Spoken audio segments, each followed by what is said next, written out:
Koikimedia, we're bringing the world closer to your doorstep.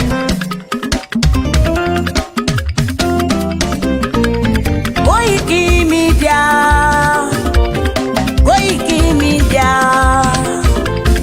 Koikimedia, we bringing the world closer to your doorstep. Koikimedia, Koikimedia, Koikimedia, we bringing the world closer to your doorstep. Àwa sálára àgbáyédá, àwa ló láṣà àti èdè. Gbígbédè lárugẹ nílẹ̀ Oòduà o, àwa gangan ni bàbá. Koikimedia, Koikimedia, Koikimedia, we bringing the world closer to your doorstep. They never sabi wetin we carry for her. But we dey move closer before dem go sabi. I said they never know wetin we carry for body. But we dey move closer before dem go sabi. Ọ̀kín lọ lọ́jà ẹyẹ, kìnìún ló ló lajú. Ẹyẹ tó dorí kodò bí àdán ọgbẹ́jẹ lẹ́nu. Ká ṣiṣẹ́ fún ilẹ̀ bàbá wa, ká ṣiṣẹ́ fún ìlú bàbá wa, ká jùmọ̀ sowọ́pọ̀ ká lè gbó Odùduwà. Odùduwà kò bá lè gbé wá. Ọmọ Odùduwà ṣe gírí, ẹ dìde fún ẹ̀tọ́ adúláwọ̀, ká lè jọ jùmọ̀ gbé délẹ̀ ìlérí, ká wálé gba ògo ilẹ̀ wa, ká ṣiṣẹ́ ká lè jọ gbàdé, ká lè gbàdé adé adúláwọ̀, àwa ni mọ̀lẹ̀ tí yóò tàn káàkiri. Pé ọmọ Odùduwà ni wá. Koikimedia, àwa là ń gbé tó lárugẹ. Ètò tó pọ̀jù owó tí wọ́n mọ̀ ní. Kásá ẹgbẹ́ polówó ọjà wà kájé bùgbà yín jẹ. Ètò tó pọ̀jù owó tí wọ́n mọ̀ ní. À ń gbé tó lárugẹ, à ń gbàsà lárugẹ. Ètò tó pọ̀jù owó tí wọ́n mọ̀ ní. News and sports ẹ máa rí gbọ́. Ètò tó pọ̀jù owó tí wọ́n mọ̀ ní. Ọmọ Ìjẹ̀bú alárẹ̀mí ló ní kí n máa ké tantan. Koikimedia ọ̀rọ̀ lágbájúmọ̀ mi o, máa bá ṣẹ̀rẹ̀ lọ o. Ọmọ Yorùbá nìyẹn, ọmọ Yorùbá tata o. À ń gbádùn rẹ, ọmọ Ìjẹ̀bú alárẹ̀mí, ṣẹ́yìn ló máa fi dìbò tẹ̀ mọ́lẹ̀ o. Ẹ̀yin lọ́mọ onígbò máa ń dé máa dé, ẹ̀yin lọ́mọ onígbò máa wọ̀ o. Igbó máa wọ̀ kájòjì ò gbọ́dọ̀ wọ̀, àjòjì tó bá wọ̀ bẹ́ẹ̀ á tẹ̀lé ní ẹbọra. Ẹ̀yin lọ máa náwó kóyìnbó tó dé, ìgbà tó yìnbó dé o, owó náà dẹ́ tún pọ̀ sí o. Koikimedia ṣàwa ní bàbá. Koikimedia àwọn ní bàbá. Koikimedia àwọn ní bàbá. Àdáńtọ́ àtúnpèrègèdè. Koikimedia àwọn ní bàbá. Àwa là ń gbé tó lárugẹ, jẹ́ ká jọ gbọ́ o. Koikimedia àwọn ní bàbá. Àtúnjàfẹ́tọ̀ ilẹ̀ wa, fẹ́tọ̀ ilẹ̀ Yorùbá. Koikimedia àwọn ní bàbá. Ọmọ Oòduà ni wá o, tọkàntọkàn. Koikimedia àwọn ní bàbá. Ikú tí ó ṣe bí lébi òsì, àdìmú bàbá iyọ̀. Koikimedia àwọn ní bàbá. We bring you work closer to your doorstep. Koikimedia àwọn ní bàbá. Afẹ́fẹ́ tó ń fẹ́ o tó ń kan gígo lára ni. Koikimedia àwọn ní bàbá. Àpèrègèdè Olódùmarè ló fún wa ṣe. Koikimedia àwọn ní bàbá. Gbogbo ayé ẹ gbọ́, àwa ní bàbá o. Koikimedia àwọn ní bàbá. Ẹ máa bọ̀ wá ẹgbẹ́ polówó ọjà yín wá o. Koikimedia àwọn ní bàbá. Odùduwà lágbédá ní, òtítọ́ lágbédá ní. Koikimedia àwọn ní bàbá. A kì í sọ̀dálẹ̀, a kì í sóníkèéta. Koikimedia àwọn ní bàbá. Àdúró tán, a tún pèrègèdè. Koikimedia àwọn ní bàbá. closer to your doorstep. Koikimedia is around. To give us latest. Is around. To give us latest. Ladies and gentlemen, ẹ mú kalẹ̀ sílẹ̀, ẹ tẹ́tí ẹ gbọ́ ètò tó kojú gbogbo. ladies and gentlemen, ẹ mú kalẹ̀ sílẹ̀, ẹ tẹ́tí ẹ gbọ́ ètò tó kojú gbogbo. Koikimedia is around. To give us latest. Koikimedia. ọmọ Ìbàràpá lápapọ̀ ẹ̀jẹ̀ adúpẹ́ lọ́wọ́ àkí ọmọ Yorùbá lápapọ̀ tìlé tó kó ẹ̀mí àbọ̀ ẹ̀bá nǹkan mọ Adéyẹmọ Chief Sunday Adéyẹmọ Ìgbòho orúkọ ńlá tí ń jámọ̀ láyà bí àrá orúkọ tó ń dẹrù bo lórúkọ gan-an ọmọ Yorùbá ẹ má sùn o torí pé bùrà a kò lè fojú kégbodò láyé títa ríro lẹ̀dá ń kọlà wúrà tó máa dán alànà kọjá dandan o ọ̀wọ́n irin ní má bẹ̀rẹ̀ wọ̀nà ẹ̀dá kan ò lè ṣì wá lọ́nà mọ́ ẹjẹ́ àfìmọ̀ṣọ̀ kan ká lè débi re ẹjẹ́ àjọ gbárùkù ti Sunday Ìgbòho ṣá ọmọ Ìgbòho mọ̀rẹ́ nílùú Alágbàdo Òde ọmọ atapẹ̀tẹ̀ wọnú omi ọmọ gègèlè wodò sànyà ìsànyà ò rẹ́ràn bàbá yín láàrin ìdí omi kò sì náà ń kán sí yín lẹ́nu ọmọ òkúta mẹ́ta òkè Ìgbòho ìkan ṣe yín ní dábọ̀dàbọ̀ ìkan ní mọ́ rọra ìkan tó kù nígbà tí wọ́n ò mọ̀ Ìgbòho mọ̀ rẹ́ kí ló dé Ìgbòho mọ̀ rẹ́ sí ọmọ òpópó sanran ìgbàgede Ìgbòho sùn wọn láláìsí bẹ̀rẹ̀ wọ́n ní kó ní bẹ̀rẹ̀ ó máa kó bẹ̀rẹ̀ lọ ẹ̀sìn òní bímọ méjì ní Ìgbòho mọ̀ rẹ́ bẹ́sìn bá bímọ méjì ní Ìgbòho àfikàn pọpọ sí amúkan yòókù bọ sànyà àtúmúyà rẹ̀ tí ò lọ́rọ̀ gbọ́ àfiṣẹrù wálé wàrà mòjé ọmọ onílé ọlà àwọn àjòjì tó ń ṣe ségesège tọ́láwọn ò ní bomi kó sí mu wọ́n láwọn ò ní bomi sànyà wẹ́sẹ̀ ìgbà tójú kò fi rí ńkọ́ gbogbo wọn náà sáré bomi kó sí mu wọ́n sì bomi sànyà wẹ́sẹ̀ ọmọ abẹ́rẹ́ mẹ́ta òde ayé ọ̀kan ṣẹ́ ọ̀kan tẹ̀ ọ̀kan tó kù ní gbogbo ayé ti ránṣọ kiri gbogbo ọmọ Yorùbá Sunday Ìgbòho onírèlẹ̀ láéláé torí àbá lásán nìkan ń dá òkúta ò ṣe gbé fún wọn o ìmọ̀ràn lásán ni ti balùwẹ̀ kò pọ́sibú kó dòdò láyé ń bí ó kún díẹ̀ kí tọ́ domi láéláyé ìtọ́ mi lè domi Sunday Ìgbòho arógun má ti dí tó ń jà fẹ́tọ̀ Yorùbá ní tilé tó kó. ẹ jáde wá ẹ jáde wá ẹ jáde lọ kọ́nà sọ̀rọ̀ sókè lọ́sẹ̀ yìí ó fòmìnira wa.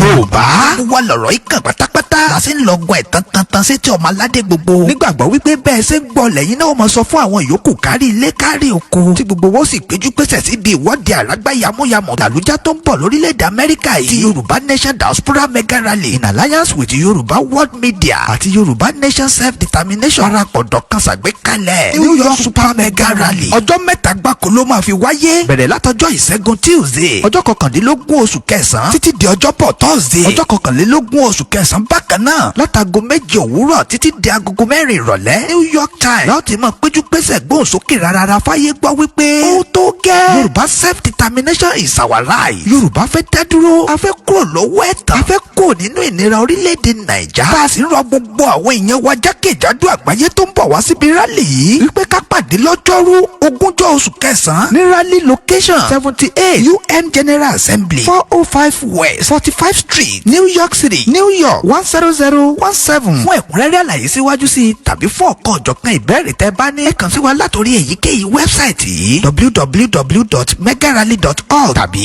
www.yorubaworldmedia.com ó sì lè jẹ́ www.ysdm.org bákan náà ni ẹ lè pè tàbí kẹ́ fi àtẹ̀jíṣẹ́ sọwọ́ sí Prophet Ayọ̀délé Ológunlolúwa lórí +1 803 846 1116 Mrs Jùmọ̀kẹ́ Ògúnlẹ́yẹ lórí +1 347 703 7819 Dr Sabi lórí +447 440 715 542 Mr Gani Alágbàlá lórí +1 713 875 3339 Koikimedia lórí +447 594 050 979 Ìyálóde YSDM lórí +447 442 177 677 Mr Abiodun Ojo lórí +1 347 301 8360. ẹ má gbàgbé wípé a fẹ́ kí gbogbo ènìyàn tó bọ̀ lágbàáyé ti wà ní sẹpẹ́sẹpẹ́ ní venue lọ́jọ́ Wednesday 20 oṣù kẹsàn-án lọ́jọ́ tó jẹ́ D-Day gan láti sọ fún gbogbo ayé wípé ó tó gẹ́. kọ́nà sọ̀rọ̀ sókè lọ́sẹ̀ yìí ó fòmìnira wa.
And a very good afternoon and welcome to Koikimedia Live. Mukiwagwa, happy new month to start with. And as we say, it is the first day of September 2023. We pray that the Lord of the Yoruba land, regardless of our faith, continue láti máa protect wa, láti wà pẹ̀lú wa, láti dúró tì wá. I pray that the cause of the Yoruba nation will be happening not too long when we are able to expose as many of the corrupt governments that has run Nigeria since 1960. My name is Alawami Koiki. First and foremost, happy new month fún gbogbo ọmọ Yorùbá. Mo fi tẹlẹ́dùmarè, mo fi kí yín dáadáa. Mo wá kọ́kọ́ kí ìyá tó bí mi lọ́mọ. I always love to appreciate my mom for being there and my wives and the children. Without them, it would have been very, very difficult to be able to do what I'm doing right now. But because I have them surrounding me day and night, plus all the other individuals, we are grateful. Mo kí Professor Adebanji Stephen Akintoye, the oracle of our time, for really coming out at this very important time in the history of Yoruba people, standing firm at 88 without looking back, refused to be corrupted because of the system that Nigeria has set up. But today, we have many corrupt politicians ní ilẹ̀ Yorùbá, ní Southeast, as they continue to deceive Nigerians that there is faith and hope in that contraction called Nigeria, even with evidence that is glaring out there in the public domain. Many Nigerians still have this strong faith. So láti rí irú bàbá yẹn tó dúró tì wá, we have to be very grateful for Professor Adebanji Akintoye. Bí mo ti ṣe wá ń kí bàbá Akintoye, mo kí the deputy leader of the YSDM, known as Chief Banji Ayiloge. I would love to appreciate him as well for not hiding behind the fence like so many other Yoruba leaders, whether within the Nigeria or outside, that do not have the balls to come out openly and declare their intention and their mind and heart for the struggle of the Yoruba people. So we must appreciate not just those individuals, gbogbo àwọn ìyá tó dúró. Not that the Yoruba Nation campaign started 3 years ago. It has been a long message for many people that believe that the Yoruba people are being suppressed. But a ní Yoruba tí kò fẹ́ jẹ́ ká lọ anyway. So whether we like it or not, there are some Yoruba politicians that believe in the Nigeria project. So bí ti ṣe wá ń kí àwọn bàbá yẹn ni mo wá lọ sí all the different groups across the Yoruba network, across the world, from Ìlànà Canada chapter that is coming up with a very fantastic program again tomorrow, which is what we love to do. Ọ̀pọ̀lọpọ̀ ní, is that the way you will get Yoruba Nation? Just going out and campaigning in the street or on the street, is that going to give you Yoruba Nation? Well, what we want is without Nigeria, we will be where we are. 1962, we were far ahead of South Korea and North Korea. We were far ahead of China even. We had television before France. We had radio before South Africa. Now look at where we are today. I think it's a shame that even any Yoruba man can be talking about restructuring at this point in time. What are we restructuring? this country that is already shot to pieces? I don't think that's what we want. But they are always talking about giving Nigeria a chance. The patience of Yoruba with Nigeria has come to an end. If you don't allow we Biafrans to go, that zoological republic called Nigeria will be a worse place than Somalia. And today it is happening. And if you have not applied for your Somalian visa, please try and do so. Should I say Somali visa? Try and do so as quickly as possible, because the zoo is on the path of destruction, and there is nothing man can do to reverse it. Mark today's date and what I'm telling you. Nigeria will be destroyed beyond human comprehension. Bí mo ti ṣe ń kí gbogbo àwọn bàbá yẹn, mo lọ sórí ìlànà ọmọ Oòduà, the Canada chapter. Mo kí ìlànà ọmọ Oòduà, the United States chapter. Mo kí gbogbo ẹ̀yin tí ẹ ń jẹ́ ti ìlànà ọmọ Oòduà, the Nigeria chapter. Nigeria is still a country and is still well known around the world as a country. Yoruba nation is not yet a country, but the Yoruba people are well known across the globe. At least the record is there. So when people are saying that Atiku country, we don't have a Yoruba nation country yet, we are campaigning for that country. And when you are campaigning for something, until it becomes clearer and visible that you can control that what you are saying you are asking for, that is the only time you can say you have a country. I am not talking about the bogus Oluwole declaration.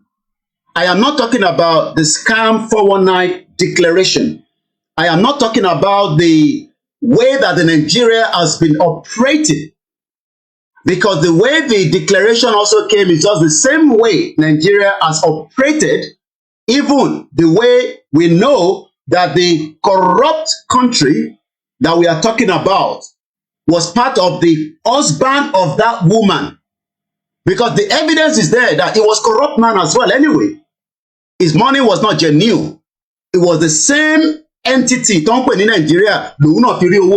So when people are saying that we have declared and we have just got Yoruba nation, please take that nonsense out of your mind and out of your heart.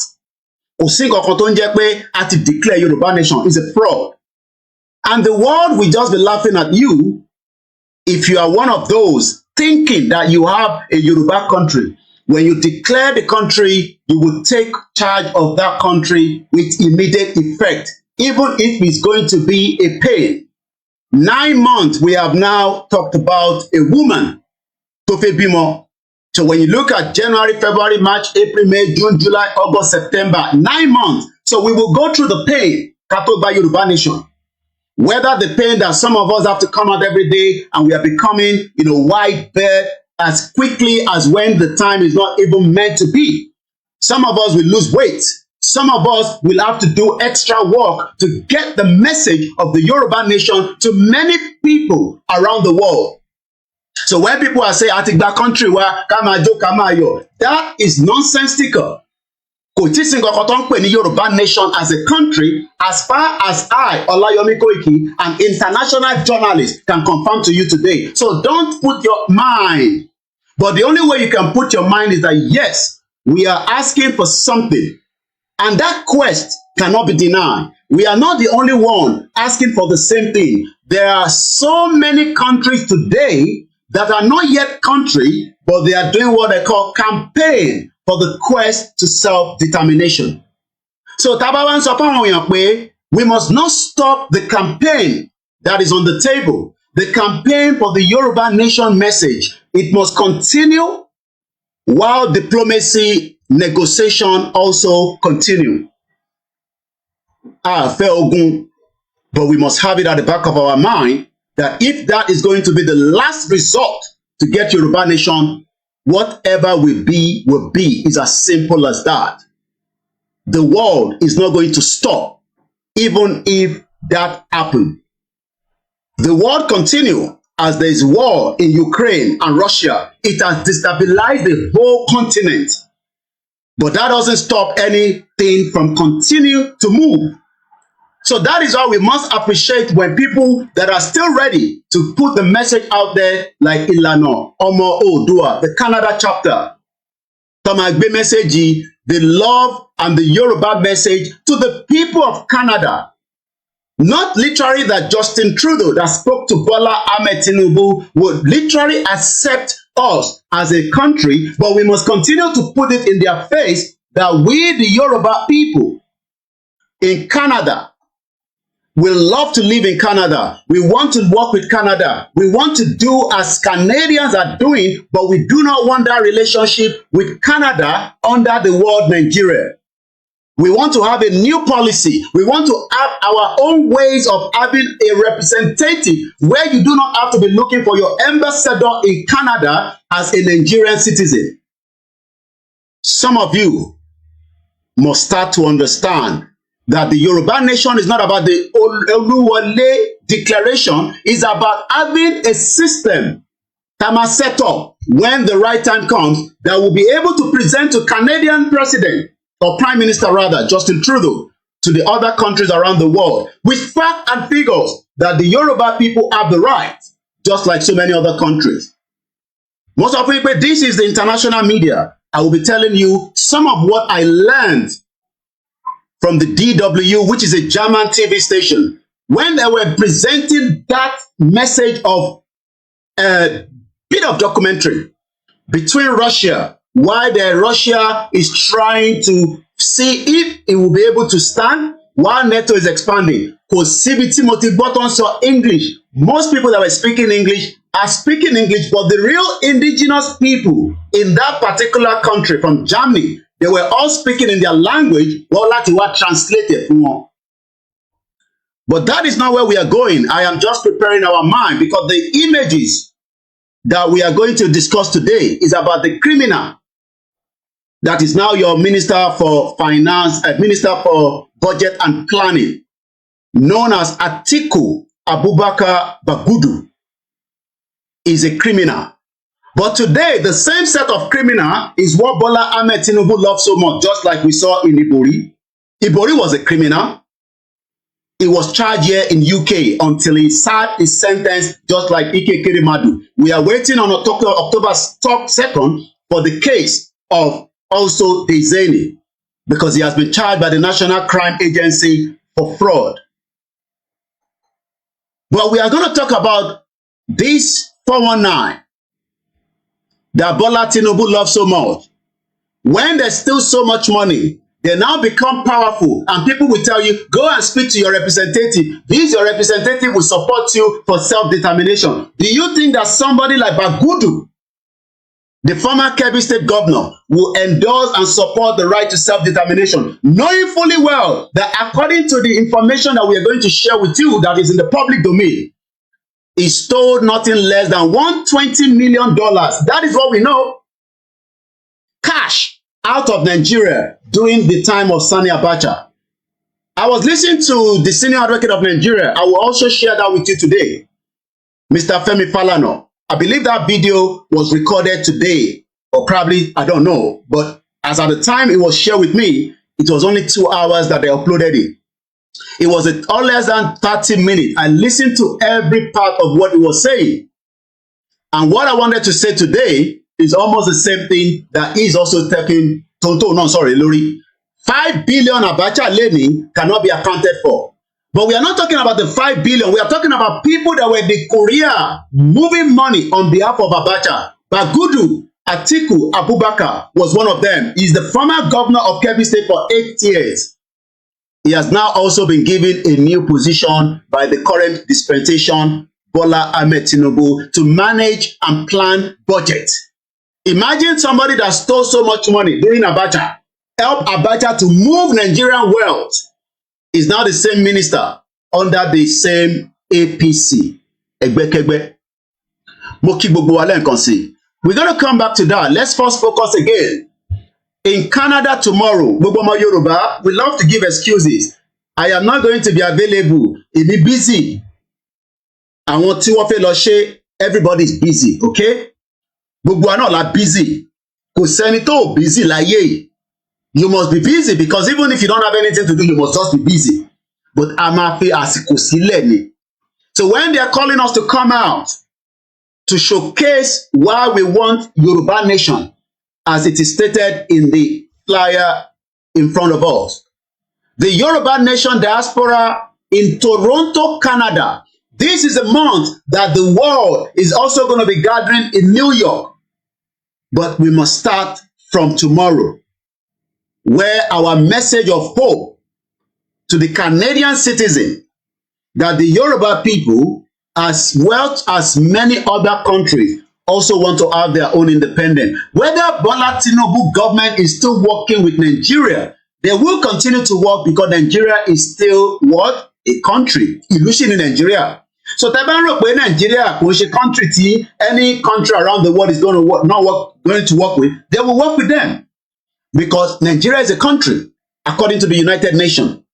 Nigeria is a sovereignty. But àwa làwa mọ̀ pé Nigeria is not a country. But the international community do not know that. Most international community do not know that. All they know is that there's Nigerians, and under Nigeria, there are many as 350 ethnic groups. So how do we manage those groups? Is what we are now saying that we don't want to manage them. Trying to manage them is a fraud. Could it work? Like I said, I also listened to Channels Television. I think that was the morning program. We shared something out of that. The guy said Nigeria has been sitting on the keg of time bomb. The other one said they've been saying that for a very long time. And I laugh. Even Falano, the senior advocate of Nigeria, said there is now tendency that there will be coup in Nigeria. It's just a matter of time. So our gbọ́dọ̀ continue since we have not got that country yet. And those that keep saying that, but it's taking longer to get the country. Stupid people. You think country is like Ojuelegba and Okokomaiko. We are talking about something that will be the final straw that will bring Nigeria down. It will take everything that needs to go inside it. Gbogbo nǹkan ló máa gbà. Lára tó máa gbà, òun náà ni ká continue rally. When people say we don't need rally anymore, why do you say we don't need rally? Oh my God. How many people know about you in the first place that you say you have done a lot of rally? You have done a lot of protest. That is more than enough. We should stop that rally now. Scotland, that is well known. Kò sí ẹni tí kò mọ̀ Scotland. Even Nigerians know Scotland more than Yoruba Nation campaign. You know why? Because there's Scottish football. People know that when you go to Scotland, you are likely to go and study something that will have to do with petroleum because they have a lot of petroleum resources in Scotland. When you are going to Scotland, people know that it is colder than down here in England. So when we talk about Scotland and Yoruba Nation, do you know that an average Nigeria only sọ gbogbo club tó ń bẹ ní Scotland but kò lè sọ gbogbo tí a sọ lórí Yoruba Nation because they are not interested. So we must continue to get the message to them. We have the Yoruba elite that wants to save Nigeria. We must also tell them you cannot save Nigeria. You are wasting your time because Bola Tinubu know because the fact is in front of him that the same man he has used for the planning and budget as a minister is a criminal.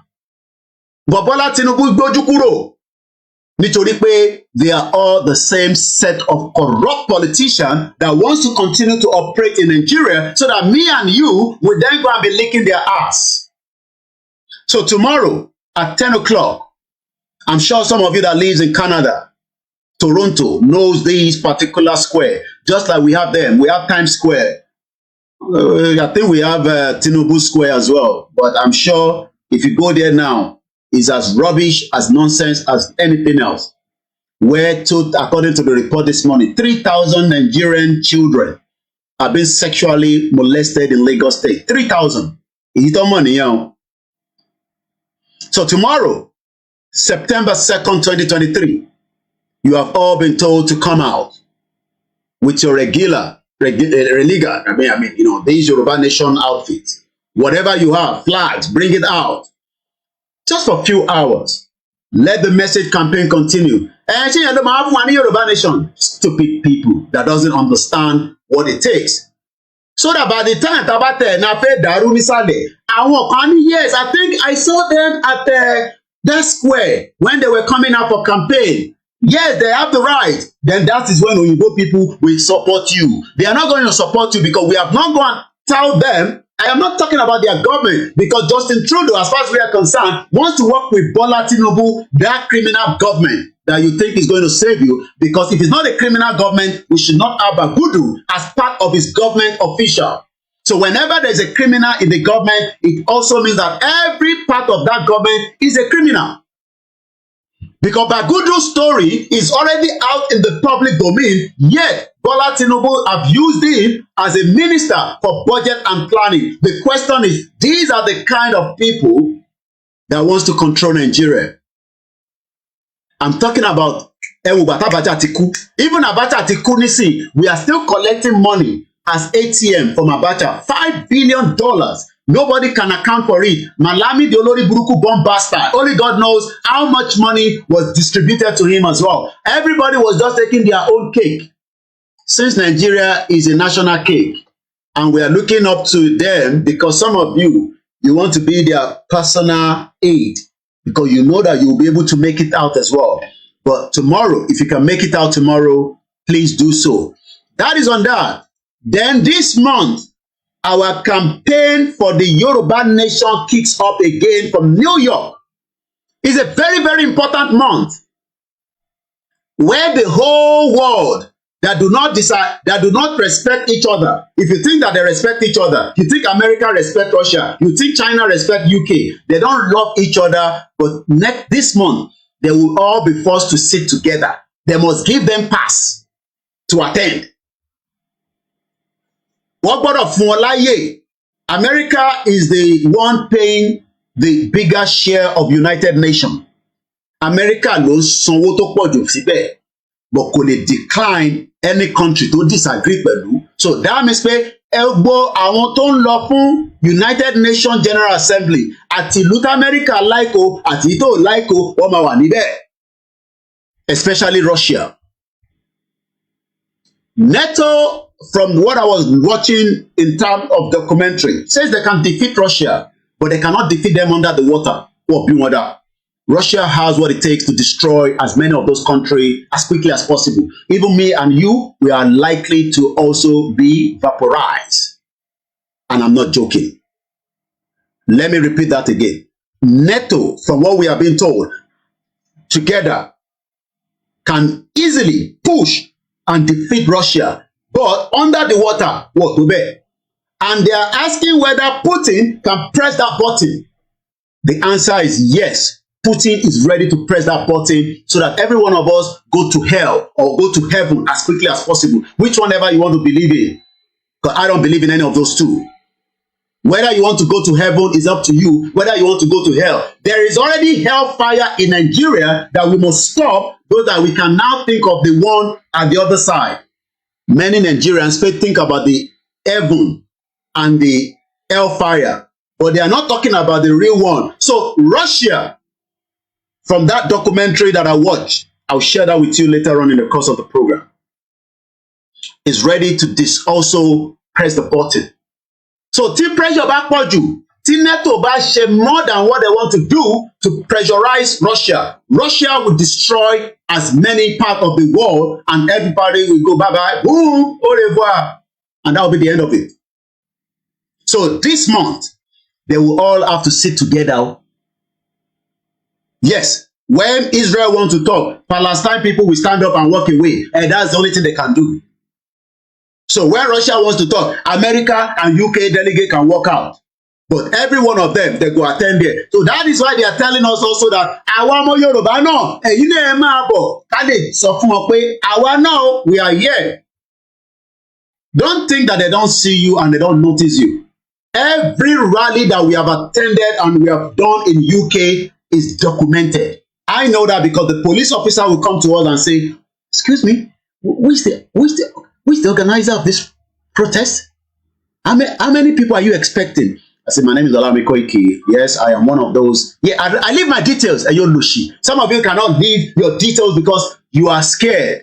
I'm not talking about those attending the rally, but some of us have to put our details at the police so that they can be able to know that this is a peaceful rally. That is what we have done. Oh, Emo. Every rally that you have seen us attending in London, and that same thing goes to America. What about permit? So you can come there because we are not creating nuisance. We are also creating what they would see, so that by the time it becomes hot, because when we say it's going to get hot, it will get hot at some point. Even Falana said there might be a coup in Nigeria. So there might be something that will trigger that Nigeria and the Yoruba and everybody to say enough is enough. But before that, we must continue. So that people will say, hey, I remember seeing them. Every rally done around the world, some people must leave their details. They must leave their telephone number, their house address, because if anything happen right now, they can go back to that record. You think it's like Nigeria that doesn't have record? Is that a country? That is not a country. They can pull that record out and say, Mr. Olayomi Koiki attended the 2021 October 1st rally in London, and they will also bring my image, so that in case I want to deny it, it might just be for a review purpose. It might be for, planning. The police must plan for us, not like Nigeria, when we go out for protest and rally, they bring out the gun. That is what makes it different. That is what makes it unique. So, we must be prepared to put ourselves out there for visibility reason. Forget about those nonsense people that tell you, hey, we don't need rally anymore. We have done enough rally. Those ones are not part of what is happening around the world. They are just like people that go to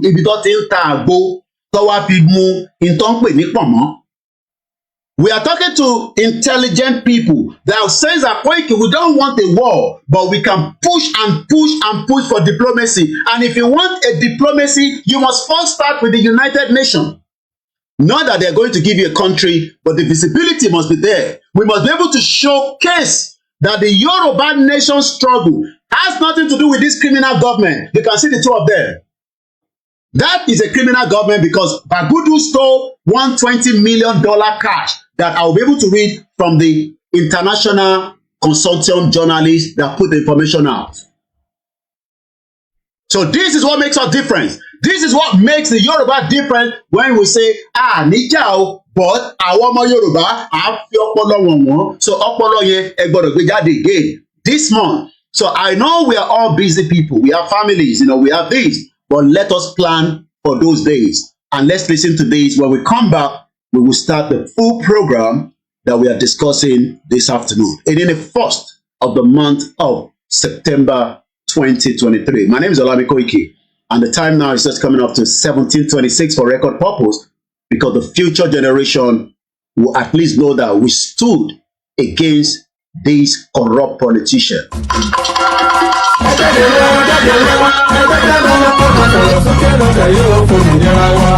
Yorùbá wà lọ̀rọ̀ ìkàn pátápátá la ṣe ń lọ́gbọ́n ẹ̀ tán sétí ọmọ aládé gbogbo. Nígbàgbọ́ wípé bẹ́ẹ̀ ṣe ń gbọ́ lẹ́yìn náà mọ̀ sọ fún àwọn yòókù kárí ilé kárí oko. Tí gbogbo wọn sì péjú pésẹ̀ síbi ìwọ́de àrágbá yamuyamu tàlújá tó ń bọ̀ lórílẹ̀‐èdè Amẹ́ríkà yìí. Ti Yorùbá Nation Diaspora Mega Rally in alliance with Yorùbá World Media àti Yorùbá Nation Self-Determination parapọ̀ dọ̀kan ṣàgbékalẹ̀ New York Super Mega Rally. Ọjọ́ mẹ́ta gbáko ló máa fi wáyé. Bẹ̀rẹ̀ látọjọ́ Ìṣẹ́gun Tuesday ọjọ́ 21 oṣù kẹsàn-án títí di ọjọ́bọ̀ Thursday ọjọ́ 21 oṣù kẹsàn-án bákan náà látago 7 òwúrọ̀ títí di agogo 4 ìrọ̀lẹ́ New York Times láti máa péjú pésẹ̀ gbóhùn sókè rárá fáyé gbọ́ wípé ó tó gẹ́. Yorùbá self-determination is our right. Yorùbá fẹ́ dá dúró, a fẹ́ kúrò lọ́wọ́ ẹ̀tàn, a fẹ́ kúrò nínú ìnira orílẹ̀-èdè Nàìjà. Bá a sì ń rọ gbogbo àwọn èèyàn wa jákèjádò àgbáyé tó ń bọ̀ wá síbi rálì yìí wípé ká pàdé lọ́jọ́rú 20 oṣù kẹsàn-án ní rally location 78 UN General Assembly 405 West 45 Street New York City New York 10017. Fún ẹ̀kúnrẹ́rẹ́ àlàyé síwájú sí i tàbí fún ọ̀kan ọ̀jọ̀kan ìbéèrè tẹ́ bá ní ẹ kàn sí wa látòrí èyíkéyìí wẹ́bsáìtì yìí www.megarally.org tàbí www.yorubaworldmedia.com ó sì lè jẹ́ www.ysdm.org. Bákan náà ni ẹ lè pè tàbí kẹ́ fi àtẹ̀jíṣẹ́ sọwọ́ sí Prophet Ayọ̀délé Ológunlolúwa lórí +1 803 846 1116. Mrs. Jùmọ̀kẹ́ Ògúnlẹ́yẹ lórí +1 347 703 7819. Dr. Sabi lórí +447 440 715 542. Mr. Gani Alagbala lórí +1 713 875 3339. koikimedia lórí +447 594 050 979. Ìyálóde YSDM lórí +447 442 177 677. Mr. Biodun Ojo lórí +1 347 301 8360. ẹ má gbàgbé wípé a fẹ́ kí gbogbo ènìyàn tó bọ̀ lágbàáyé ti wà ní sẹpẹ́sẹpẹ́ ní venue lọ́jọ́ Wednesday 20 oṣù kẹsàn-án, lọ́jọ́ tó jẹ́ D-Day gan, láti sọ fún gbogbo ayé wípé ó tó gẹ́.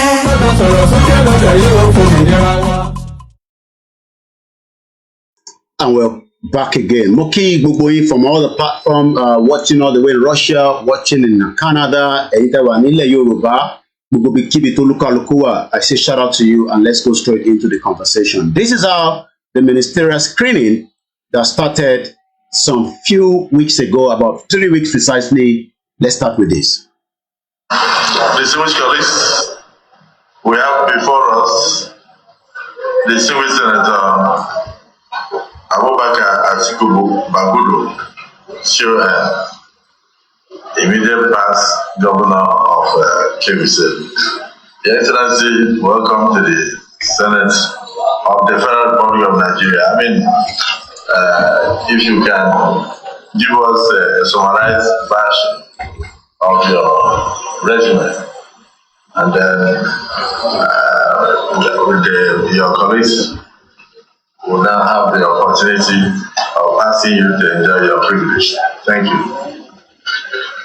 Thank you, Your Excellency, the President of the Senate, Senator Godswill Akpabio, the Deputy Senate President, the other Senate leaders, distinguished senators, especially my brother from Kebbi State, Senator Mohammed Adamu Alerundi, Senator Dr. Yahya Abdullahi, and Senator Garba Medoki. Your Excellency, thank you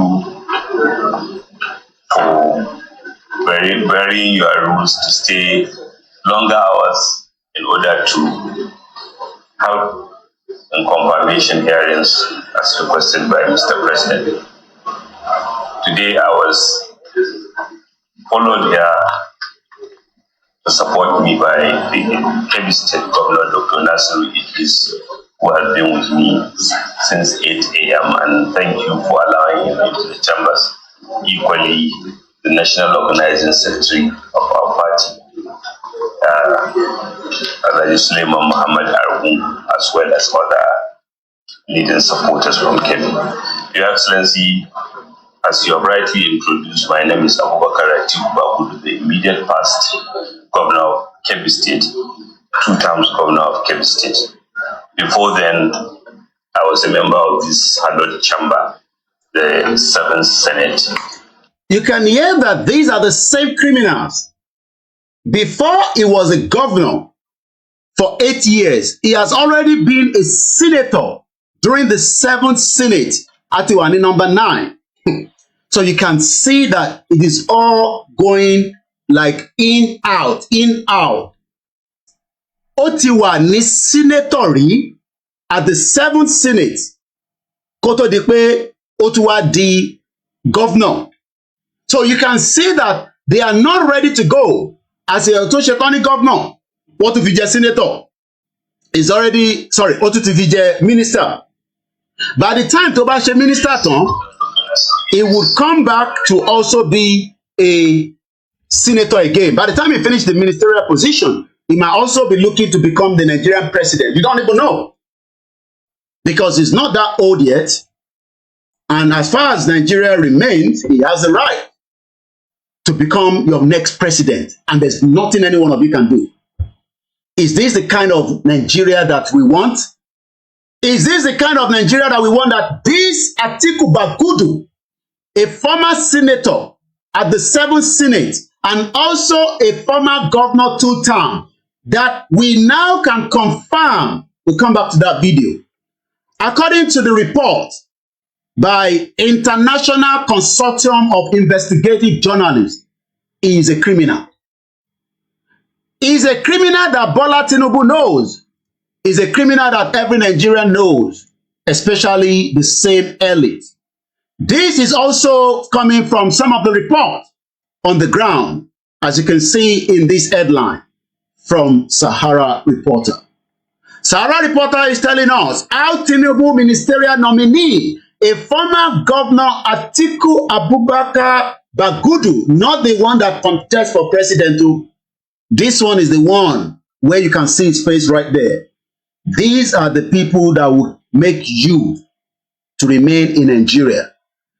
Launder shady billions of dollars for the late dictator SANI ABACHA.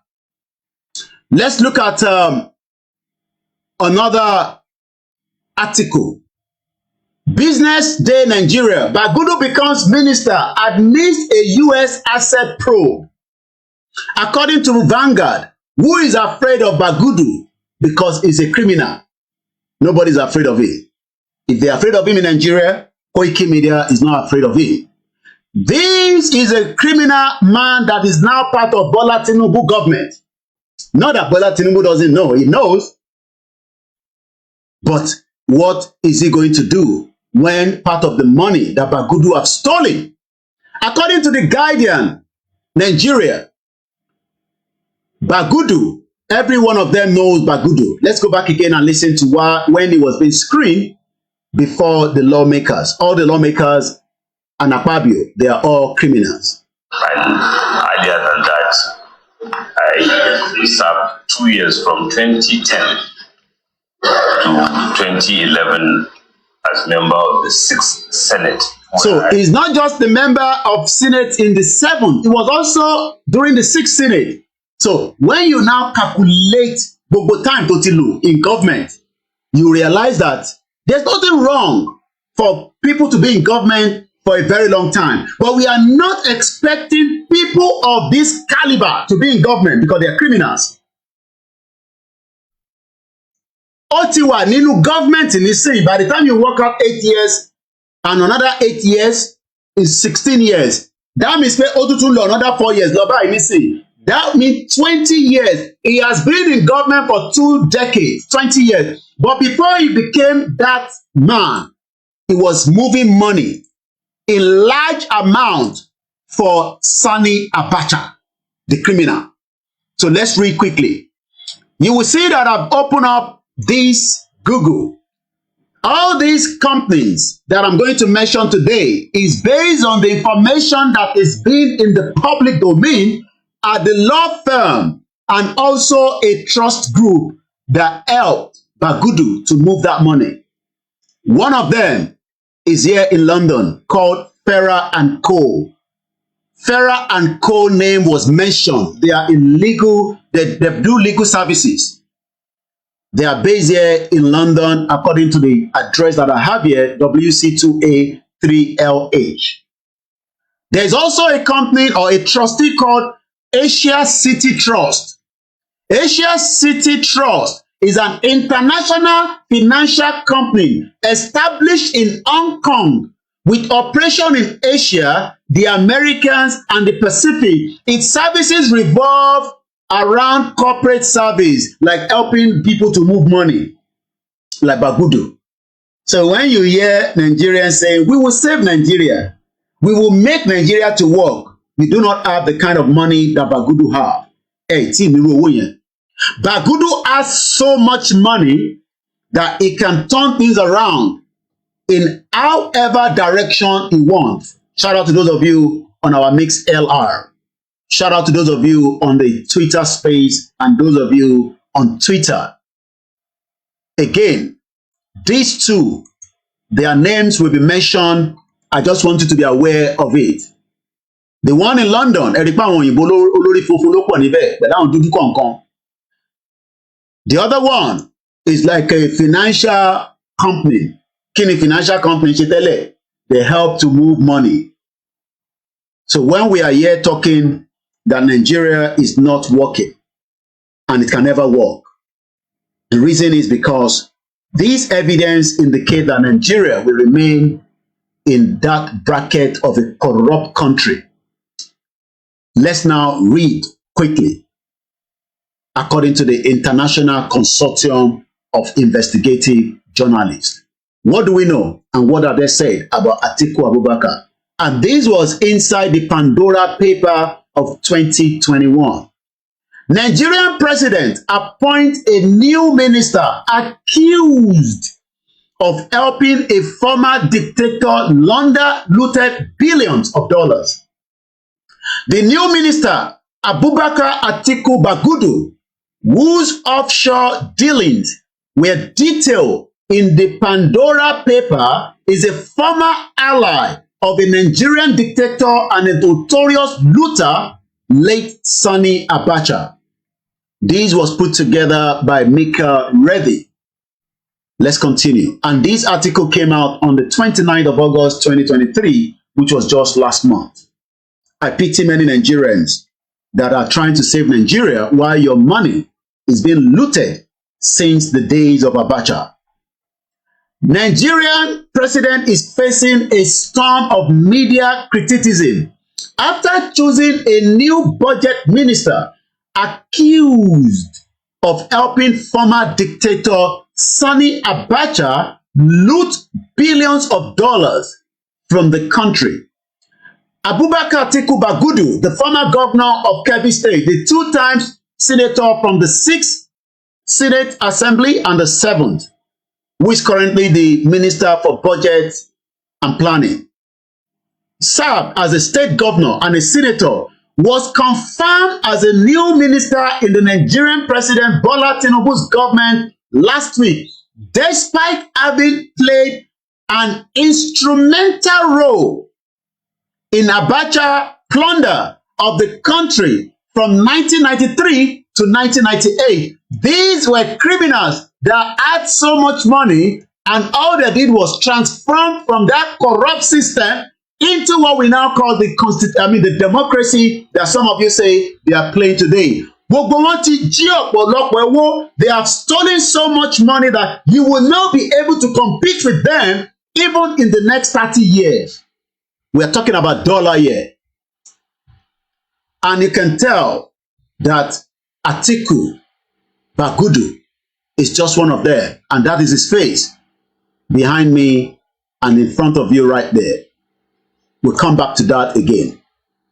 Tinubu, who was also forced into exile during the Abacha regime, has now returned back to be the president of the Federal Republic of Nigeria. It's a dream that he wanted, even though we have it in record that Tinubu himself says Nigeria was not a country. But today, he's now the chief commander of the Federal Republic of Nigeria.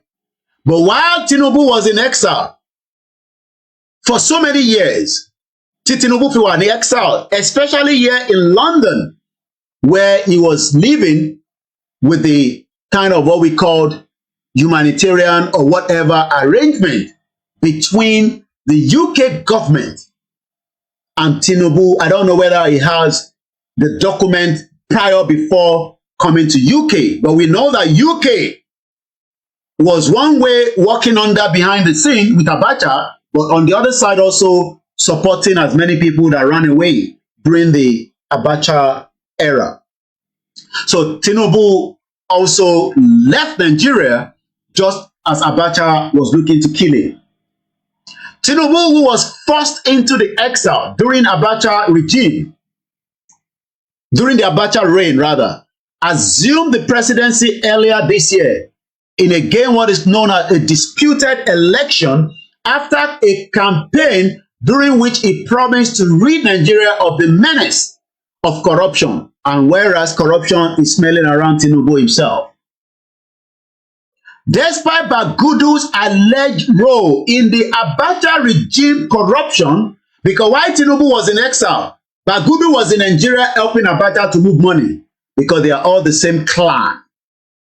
So Abacha did not need to kill or make Bagudu to go in exile. But those that were against Abacha, whether you're Yoruba or Igbo or other ethnic group, were out of Nigeria for a very long time until democracy came back again. And as at that time, somebody like Bagudu already had so much wealth that he can also share and dish out and say, I will be the kingpin of money donation. Since he was able to steal so much under Abacha, you can imagine how they've all looted money during Abacha, and every one of them now came back and started saying, we are now in democracy.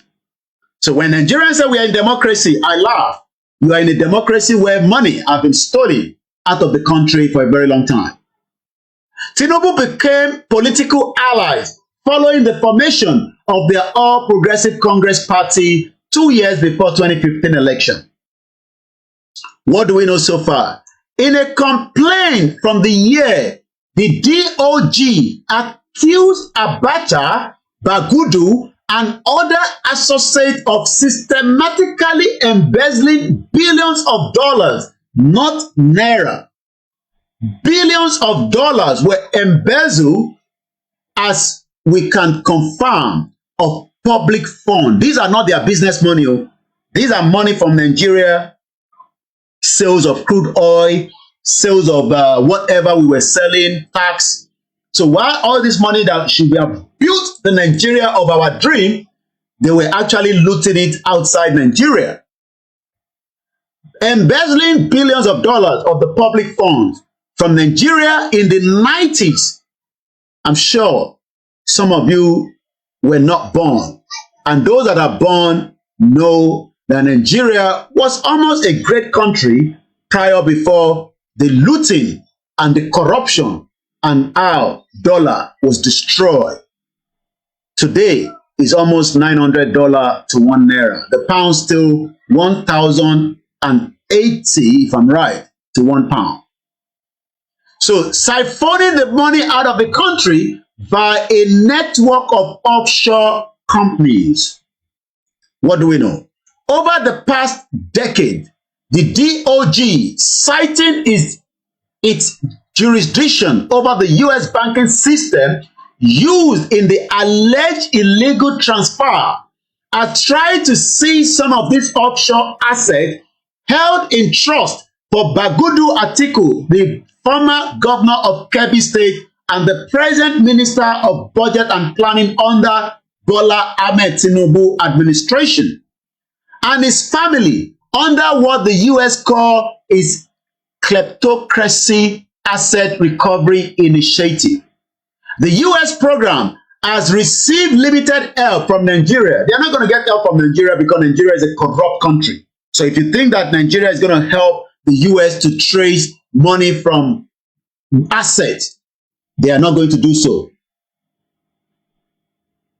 They are not going to do so. Nítorí pé kíni, they are all part of the crime against humanity. Crime against an average Nigerians that is now coming on the social media expecting us as if we have to be able to give them money. I have problem. Can you help me? When money is already in Nigeria, but all this money have been moved in billions of dollars. Abacha loot was estimated at $5 billion. And thank you so much for the update. I'm told by Bishop Additional that the naira to dollar is now $9.50 at the black market. Aziz, a very good evening and welcome. This is Koikimedia. Happy New Month to everyone that have joined us in the broadcast. The U.S. program has received limited help from Nigeria, which argues that its hands are tied as a result of a 20-year-old agreement it had reached with Bagudu. Imagine the money that they've stole. They have now reached an agreement that we cannot give America any information because there's an agreement between Bagudu and the government. And I believe it was during Obasanjo's time, if I'm right. So what is ṣe ìpàdé kọ̀kọ̀ pé Bagudu máa dáwó díẹ̀ padà àmọ́ a gbọ́dọ̀ tún gbé nǹkan jáde nípa ẹ̀. Can you imagine that? I pity many Nigerians that do not know what is happening in Nigeria. Support the dissolution so that we can start afresh. You are saying no. You want to remain Nigerians. Since Abacha's death in 1998 that led to the 1999 democracy that is being practiced today, people like Bagudu already have the money to be part of that politics. All they need to do is just set up a political party, and at some point, they have to join other political parties to now have a formation. which is what they've done. Because Tabala will record the Bagudu, we will see that he was probably under one political party with the wealth that he has stolen during Abacha time. But they have to remain relevant by being in the politics. Since Abacha's death in 1998, the Nigerian government has opted for a strategic of negotiation with his family and the associates in an attempt to recover the stolen fund. Imagine they have to negotiate with the family of Bagudu. What about to negotiate so that that negotiation will keep Bagudu alive and continue to be part of the corrupt country that is called Nigeria and the corrupt administration of Bola Ahmed Tinubu. We keep about our prophet John Ogundele. So the reason why we are saying that it will be difficult to contest under a political party in Nigeria, you cannot win any seat in that election in Nigeria. That is why Sowore is struggling. He does not have the kind of money that Bagudu have. Stolen money. Again, since Abacha's death in 1998, the Nigerian government has opted for a strategic of negotiation with his family and associates in an attempt to recover the stolen fund. Abacha was just stealing, while Tinubu was in exile. But Tinubu has gone back. But rather than say, no, I'm not going to use Bagudu, but there's already negotiation among every one of them. So if you think that Yoruba nation will come true from Bola Tinubu, you will live in a very long denial. In 2003, Nigeria have to reach, imagine a country that they stole the money from. We now have to reach a settlement with the Bagudu, who now turn over hundreds of millions of dollars with admission, with no admission of guilt. Criminal charges and civil claims against him were all dropped. To understand what I mean by that, then shall I find. Gbogbo owó tí Bagudu jí, ó wá dá millions of dollars, not 1 million, not 2 million. According to what we have here, millions. Ó dá padà fún government, but who are going to charge it for any criminal charges. Ìwà wa jí, wà lọ jí potato nísìn, wà dẹ̀ dá petrol lórí wa pàdánù. You can see that Nigerians are crazy people. An average Nigeria, not that we are condoning crime, but an average Nigeria will steal a mobile phone. They will kill him right on the spot, and Bagudu had to negotiate with the entity called Nigeria. Ó ṣe agreement pé gbogbo ntí a fẹ́ gbà lọ́wọ́ mi yo, tí bá ti fún yín nínú ẹ̀ ní any right to ask me for any more court case. So Bagudu ò tẹ̀ wá ṣe nǹkan kan pé wọ́n gbé lọ sí court because ó ti ṣe arrangement and agreement. I mean, imagine a whole, this is the, I mean, that's the guy behind me. You can see him there. Maybe I should give you a better picture of Bagudu. That is him there. Anytime sorrow in here, in case you are wondering, it's not Atiku Abubakar I'm talking about. I'm talking about, is also Abubakar Atiku, but it's Bagudu. Ó lè gidi ni bàbá tẹ́ ń rí. Ó wá negotiate pẹ̀lú Nigeria. Can you imagine that? Òun negotiate ààrẹ after tí ó ti jí owó nínú Nigeria. This money does not, it's not like he set up a business. I mean, we can even say Dangote is a 419 anyway. And I'll tell you that because even Falana says so, the senior advocate of Nigeria and a human rights activist, in the video that we're going to share with us later on in this course of the program, if you're not in a hurry. I've told you, this platform is not your swagbe. We are here, we give it to you fact and details. It is up to you to take it whether you like it or not. If you like, say you want to die for Nigeria, remember that Bagudu negotiate with Nigeria. So I hope you are also negotiating with Nigeria in whatever ramification. Because tí Bagudu bá lè negotiate pẹ̀lú odindi Nigeria, I can imagine you as an individual, you are nothing. You are nothing in Nigeria. All you can do is just come and create nuisance on the social media for those of us that are now campaigning for the new nation better than this corrupt country that a whole person, one person, so how many of them negotiate with Nigeria like that? We will never know. Èèyàn kan ló negotiate pẹ̀lú Nigeria. I'm talking about the picture of this man in front of you today. Èmi ni Ọláyọmí Koikimedia. I've told you I am your international media of Yoruba nation. We appreciate all other medias, but I am different from them. And that is why I remain independent, or I work with every single one of them. Let's continue. So I will continue to show you his images so that you do not get lost of who I'm talking about. So what do we know as well? Bagudu offshore finances were also detailed in the ICIG, which is known as the International Consortium of Investigative Journalists. You can see that they say donate. If I say donate to Koikimedia, it's because I want to remain independent away from the corrupt. Bagudu can give me nothing less than, if I tell him that, Mr. Bagudu, I will work for you.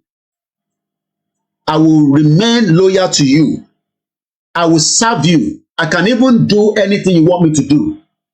Come and use my media. To be honest with you, this guy will give me $1 million. He will not even feel it in his pocket. I know that. Oh, my for me $1 million.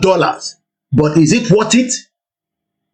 So that is why we prefer to say, give us that little from your own, so that we can remain independent.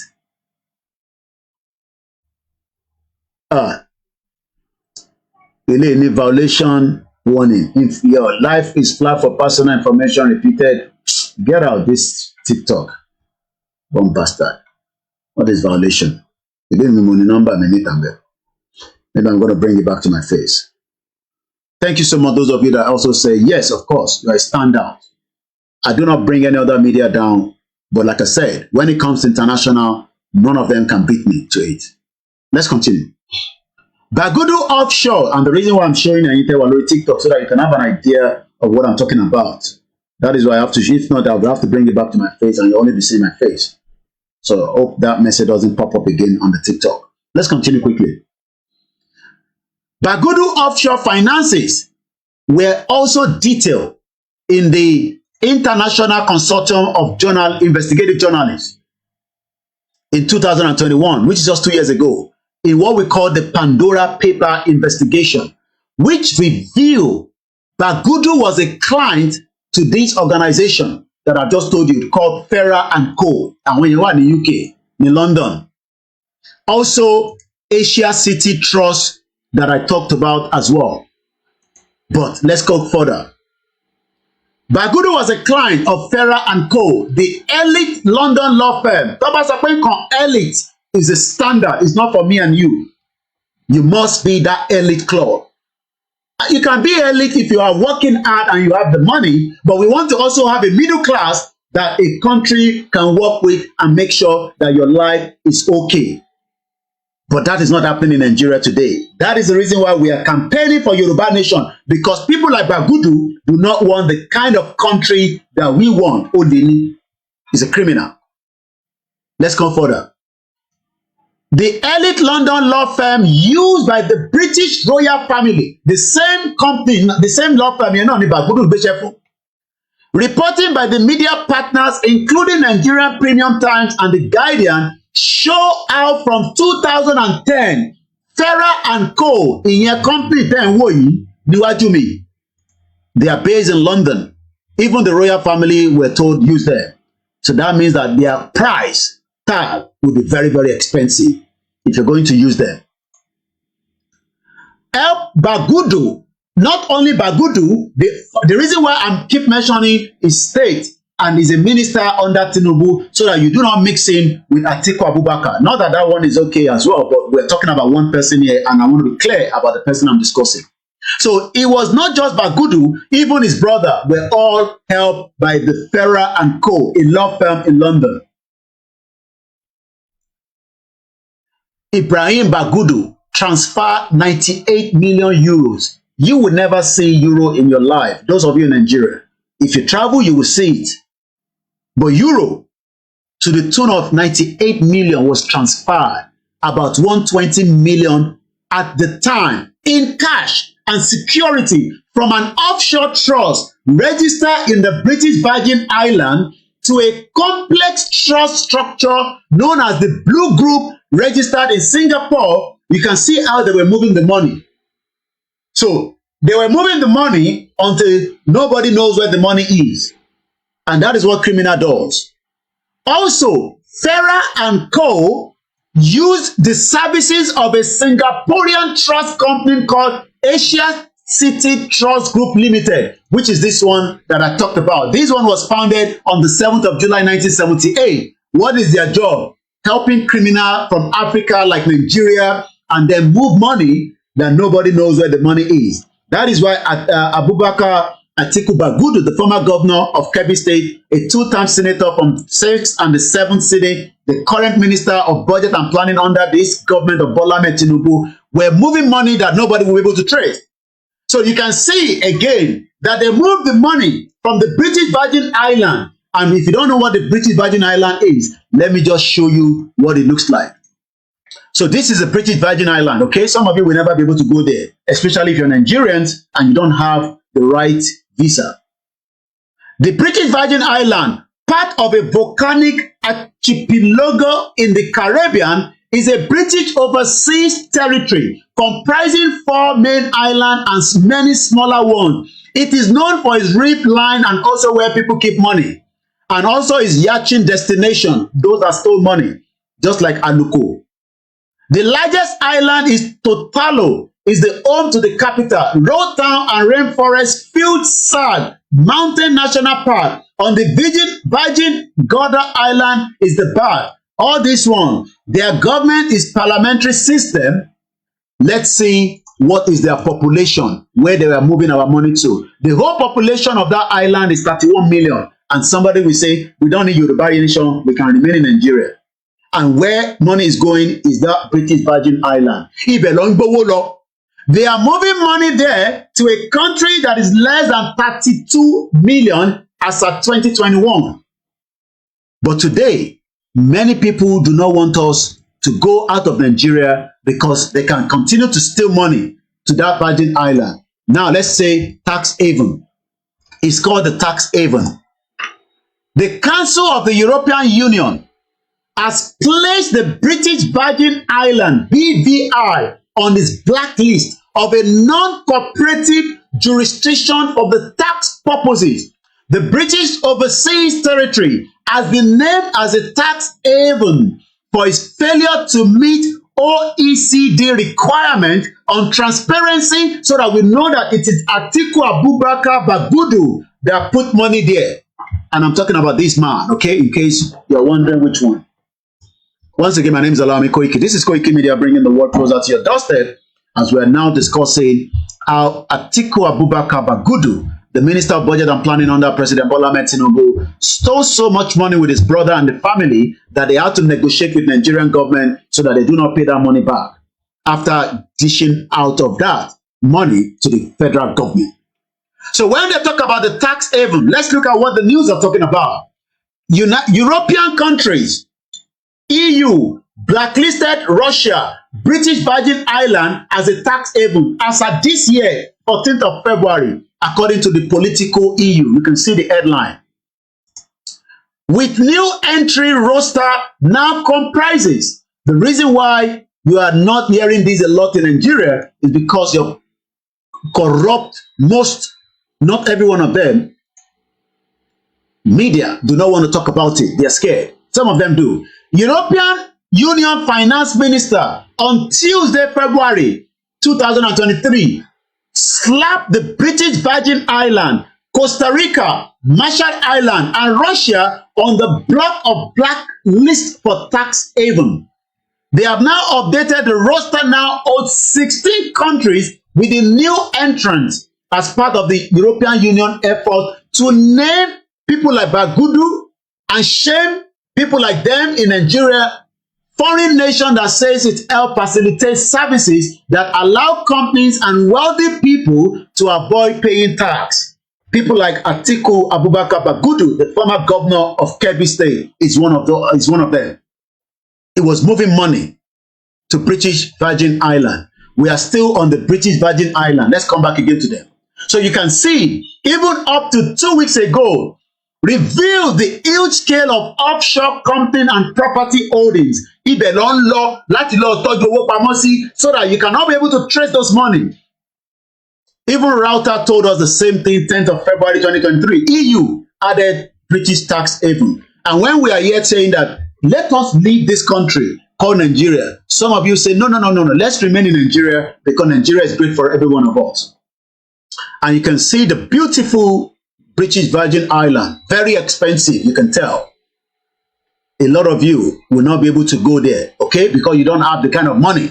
You can't even go there with your Nigerian passport. And if you get there, you're likely to become washing plates, washing this and that. You will be a slave. So ẹ máa bú Bàbá Akíntóyè tó ń sọ fún wa pé ká kúrò nínú Nàìjíríà. Ẹ máa bú Ìgbòho, ẹ máa bú YSDM, ẹ máa bú àwọn tó ń campaign. While your wealth has been moved out of Nigeria as far back as in the 90s.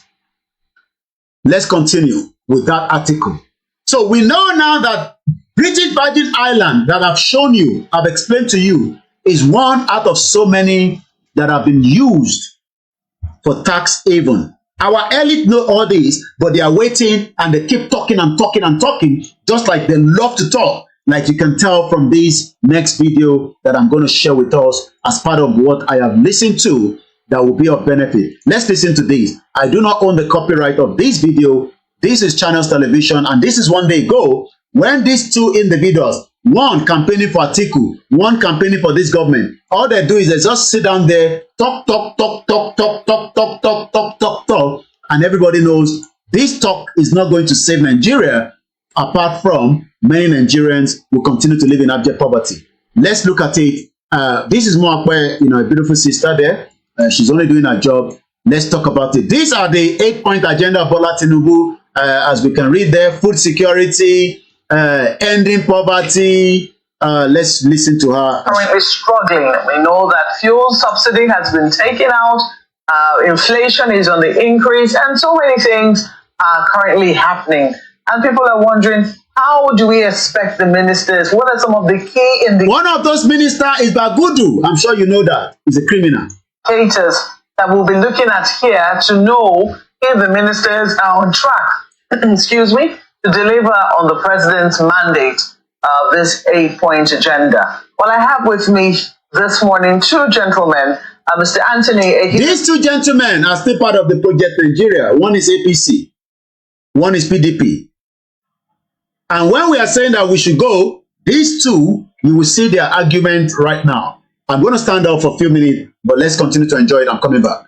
Is a member of the People's Democratic Party, and Mr. Abu Andrew is a member of the APC and also a member of the Presidential Inauguration Committee 2023.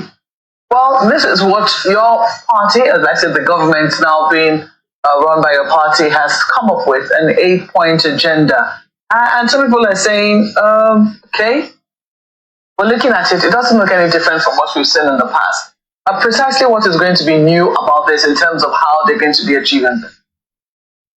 Yeah, so first off, I think the leadership matters a lot. We all know that the president is one who is a goal-getter, and like I always tell my friends, this is like the most difficult time for anybody to be a minister in Nigeria, because they're going to really walk the talk, and from every indication, the president has reeled out, his 8-point agenda, and as ministers, everybody must in their respective ministry key into, this 8-point agenda.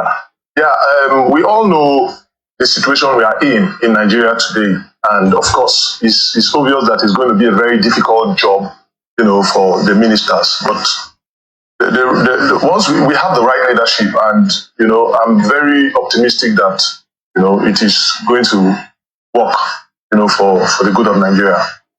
Well, Anthony, I'm sure you must be, looking at things. You're not just a member of a political party. You're a man who has, let's say, stakes in Nigeria. You've got your businesses here, and I'm sure you're also taking a look at the political environment. You're also very invested in your state, Edo, where you come from as well. What are you hearing first from the communities where you operate as to what precisely, how they're feeling the pinch of this economy, and perhaps if they have any, are they hopeful as to what exactly would come out of government? Well, it's interesting that there's an acceptance of how bad things are. How did we get? These are the part of the elite club. They will come and talk. You can see he's putting on a nice suit. Atiku paid him for such. Go and defend me. Go and talk about the APC is not working. And this is what the shenanigans that they want us to be talking about. They'll bring them on the TV set. Come and talk. Shout out to every one of you that have joined us across all the network. We're streaming on 1, 2, 3, 4, 5, 6, 9 channels. So in case you do not know, remember that you can follow all those platforms. One of such platforms, you will be able to know when I am live. I cannot give a date, time of when I come live for now. But Tebati, follow all these platforms. The moment I go live, you will know that Koiki is live. Even up to the backup channel. I'm not sure why many of you refuse to follow the backup channel at Sokolikwe. We are no longer coming live anymore on the koikimedia on the Star Radio Monday to Friday. For now, you will have to follow the backup channel for the live transmission. And the reason for that is because, okay, again, I don't know this Wahala. This is too much with me and this. I don't know why they keep appeal. You will take 24 hours to review your decision. Well, I don't get time for all this TikTok. You know, they just do every little thing. They're just disconnected. That's their problem, not my problem. So we only had 73 people follow the live. I think it's not 73. This is the one we did this morning. Hello, follow the backup channel. Very, very important. We have 2 backup channels, the W76 Media, and the other one that I told you is just there for the purpose only that we are preparing for something and we are going to use it. That one, because in live, we only upload videos and there will not be any video that is going to go more than 10 minutes or less than 10 minutes. Well, it will not go over 10 minutes. So in case you are not aware, so in case you will not see the live. You will only be watching the repeated from the Star Radio. If you want to watch it live at 11 o'clock, as long as we don't have technical glitch on the Star Radio, you will follow me Monday to Friday, every 11 o'clock. And if otherwise, you will follow the other platform, you will know when we are live. But for now, I can't give me anytime by. I know some other media does that. I am different. That is what makes us different as well. We are media, we run 24 hours. So you should be able to know when we are live if you are truly engaging with the platform, especially TikTok. That also a lot of problem with the TikTok. Or not to the video that we're just doing now. That is why I don't like showing them, the screen in front of me, because it kind of, your live asset. You can't go live until 18. So when we go back live, I'm not going to show my screen that I'm showing. I'm going to show myself. So I don't know how the TikTok works. So that is about it. The link is there. Let us continue to make sure that we know that all this is there for our own reason. There's no point that we have a good amount of followers on our koikimedia, and we are appealing to say, hello, me backup channel is for the benefit of me and you, so that at some point, in case you don't know, you are there, you know that you are there. Even if we are not there live, we're not live there right now. So the party video in my upload, so yeah. And that's all I can say on that. So let's come back. So we've been listening to these, 2, men, they're not young, that think that they can come and deceive us again about Nigeria. Mokinye ni Woolwich, triple DRS. Mokiba about shit on Maumi and the rest of you that are with me on the different platform. So somebody said I should remove the picture. How can I remove the picture when that is the image of the person I'm talking about? So a man, me understanding the reason why we have all this at the back, so that people that knows what I'm talking about will be able to pin the face. Tabafilo picture of Akito, we use it at the appropriate time. Once again, tomorrow is the Ilano Canada that is coming up. You might want to be part of that. From the 19th, that's the UK, the New York one that is also coming up. But for now, we are still on the case of Atiku Abubakar Bagudu, the former governor of Kebbi State. So that is on that. While our TikTok says it's going to come back in 6 minutes, let's continue. We can't wait for that. The APC government. 8 years. We have now considered that our low-cost years. And I remember actively coming to the studio and raising these issues that this is where we will end up. Unfortunately, it seems as if I'm back. It's like a deja vu. I'm back to the same rhetoric, back to the same conversation. And it doesn't seem as if we've learned our lessons. We're talking about severe poverty. We're talking about the hunger in the land.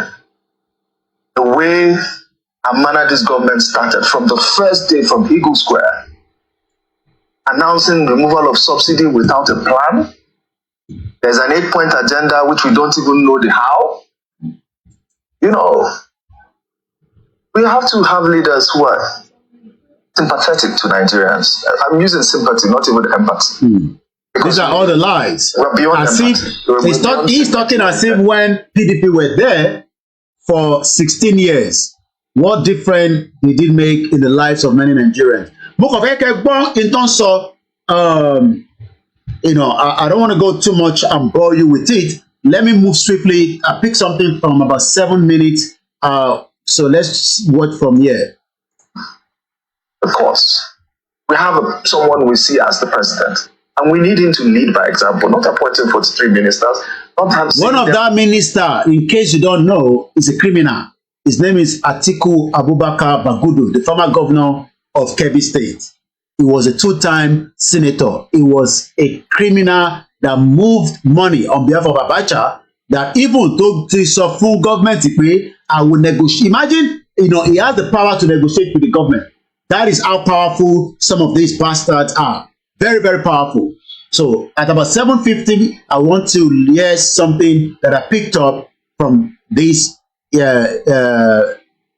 message that is being played right now. Driving all over town in 10-car convoys, not seeing flashy cars.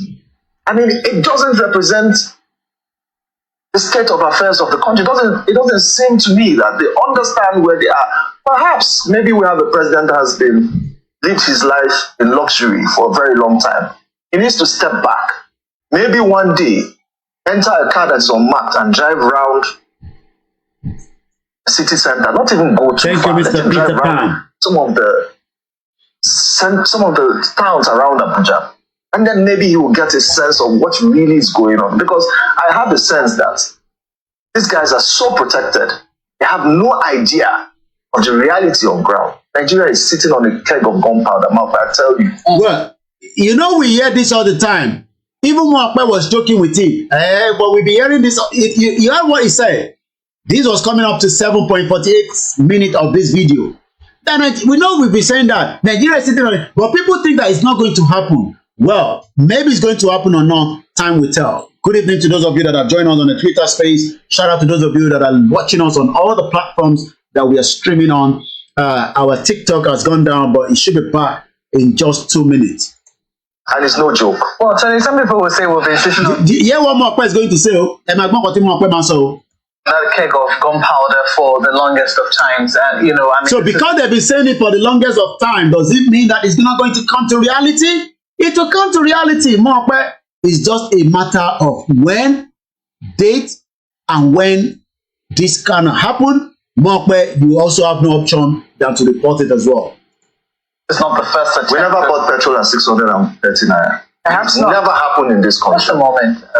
I don't think that we need to get to that point because I remember. So this is what they want me and you to be listening to. So I'm going to move it again forward because at 13 minutes, I picked up something that might be of interest to us as well. So let's hear from 12 minutes from this. This one is the one representing Tinubu. Is one speaking on behalf of Tinubu. The other one is speaking on behalf of Atiku Abubakar. Even the bane of the issue. The issue here is, how do we get people that can fix this country? Did you hear that nonsense? How do we get people that can fix Nigeria? Mad people all over the place. He wants to fix Nigeria. This one is asking for, how do we get people that can fix Nigeria? And I'm asking Nigerians, how are they going to fix Nigeria?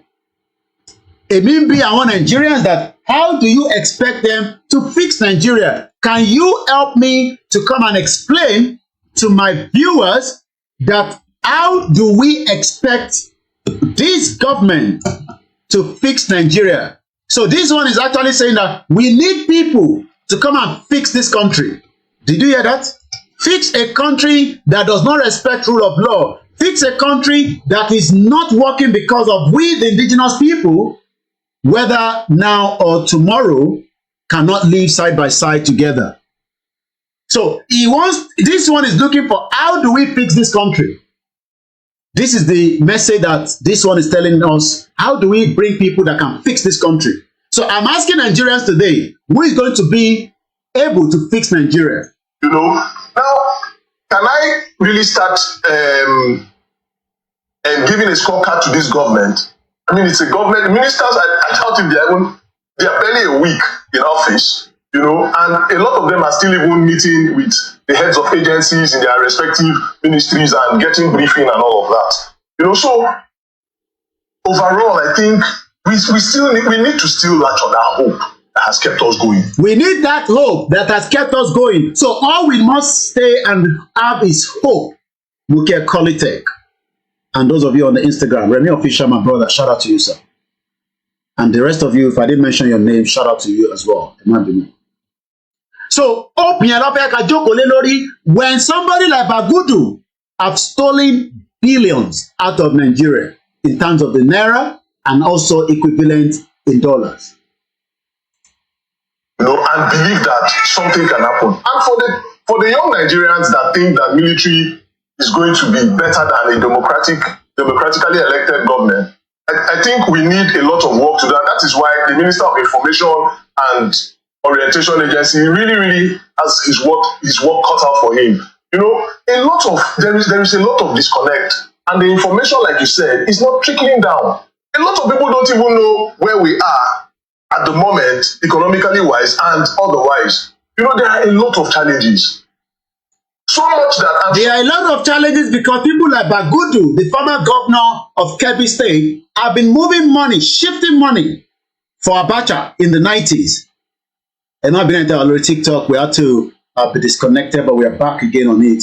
And I don't have to show you the screen anymore. I just have to be putting it in front of my face, so and you can listen to the audio from the background, just like people are doing as well on the Mixer app. So government will not even say half of it, so that people don't even get traumatized and even get scared. You know, did you see that? So that you do not get traumatized, government do not want to tell you how bad Nigeria is presently. Remember that even Shetima told us a little bit.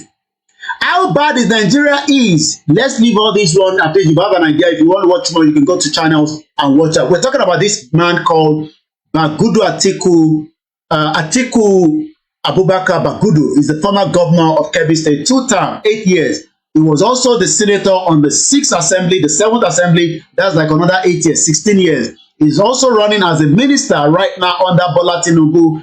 But we know, let's finish reporting that before we go into the next video that I want to share with us, which is the one of the Senior Advocate of Nigeria, Falana.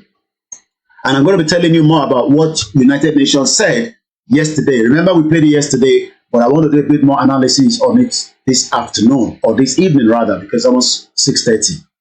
Farah & Co. is a UK London law firm used also by the royal family. Use the services of a Singaporean trust company, Asia City Trust Group. This company that I showed you, this one, okay? This one was established on the 7th of July 1978, known as a financial company. But what are they financial? They were moving money for corrupt politicians like Nigerians. Politicians. So while they were moving the money from one side to the other, to the administered Blue Group, which afforded the Bagudu even greater secrecy. I didn't even check the Blue Group. So which one are Blue Group? Blue like my outfit. Blue Group is a provider of marketing, leading material processing and handling equipment to carry demolition. No. I don't think it's this one we're looking for. Blue Group. Let me put financial next to it. Financial. Blue Group Financial. Yeah. Blue Group. Blue Financial Group Limited. I don't know. I don't want to mix another company that is not their own. So let me just leave it as administered by the Blue Group, which were the one that afforded the Bagudu family even greater secrecy and control over his hidden assets. Both Terra and Co., that one day London, and Asia City, took Bagudu on a climb despite the serious reputational risk and what the Asia City referred to as somewhat colorful past. Imagine what they mean that colorful past when they were bringing money. Thank you so much. There's an individual that I love to use my face on his status. Thank you so much, and is what is listening to me right now on the Twitter space. Thank you so much. Twitter space. When Asia City decided to conduct enhanced due diligence on Bagudu, Farah and Co., pushed back, said it was unnecessary and the Bagudu brother was unhappy with the added scrutiny. Imagine they were saying that the family were not happy that we are going to do enhanced due diligence. I pity many Nigerians. If you know the amount of money that have left the offshore of that country, you will cry. Let's move swiftly. In response to the Pandora Papers revelation, Farah and Co. told the Guardian that it had that is now the London law firm. Said they have conducted extensive due diligence on Bagudu, so there's nothing they should be concerned about. The firm and the lawyer for Bagudu denied there was any attempt to conceal asset in the trust structure and that the asset and details of how they were controlled had been disclosed to the relevant authorities. Can I get water, please? Bagudu's appointment raised uncomfortable questions for President Bola Tinubu. Several activists and pundits have openly criticized Bagudu's fitness for the role given his past. But what Tinubu go do? They are all same. Only God knows how much Bagudu kept or put in the government of Bola Tinubu as a president. Several activists and pundits have openly criticized Atiku Abubakar Bagudu, the former governor of Kebbi State and the current Minister of Budget and Planning fitness for the role given his past, including one commentator who wrote, "It is a reflection of the terrifying times we live in that Atiku Bagudu still resurfaced in the corridors of power and tried to position himself for an important role in this new administration." Even Tinubu himself, as we know, has a lot of different bags of cases. Tinubu, who assumed the presidency earlier this year in a disputed election, promised during his electoral campaign that he would not give up the effort to rid Nigeria of menace of corruption when corruption is smelling next to his house. But he is himself no stranger to controversies, allegations of corruption, and questions about the source of his considerable wealth have long hung over him. In the case separate to Bagudu, the DOJ alleged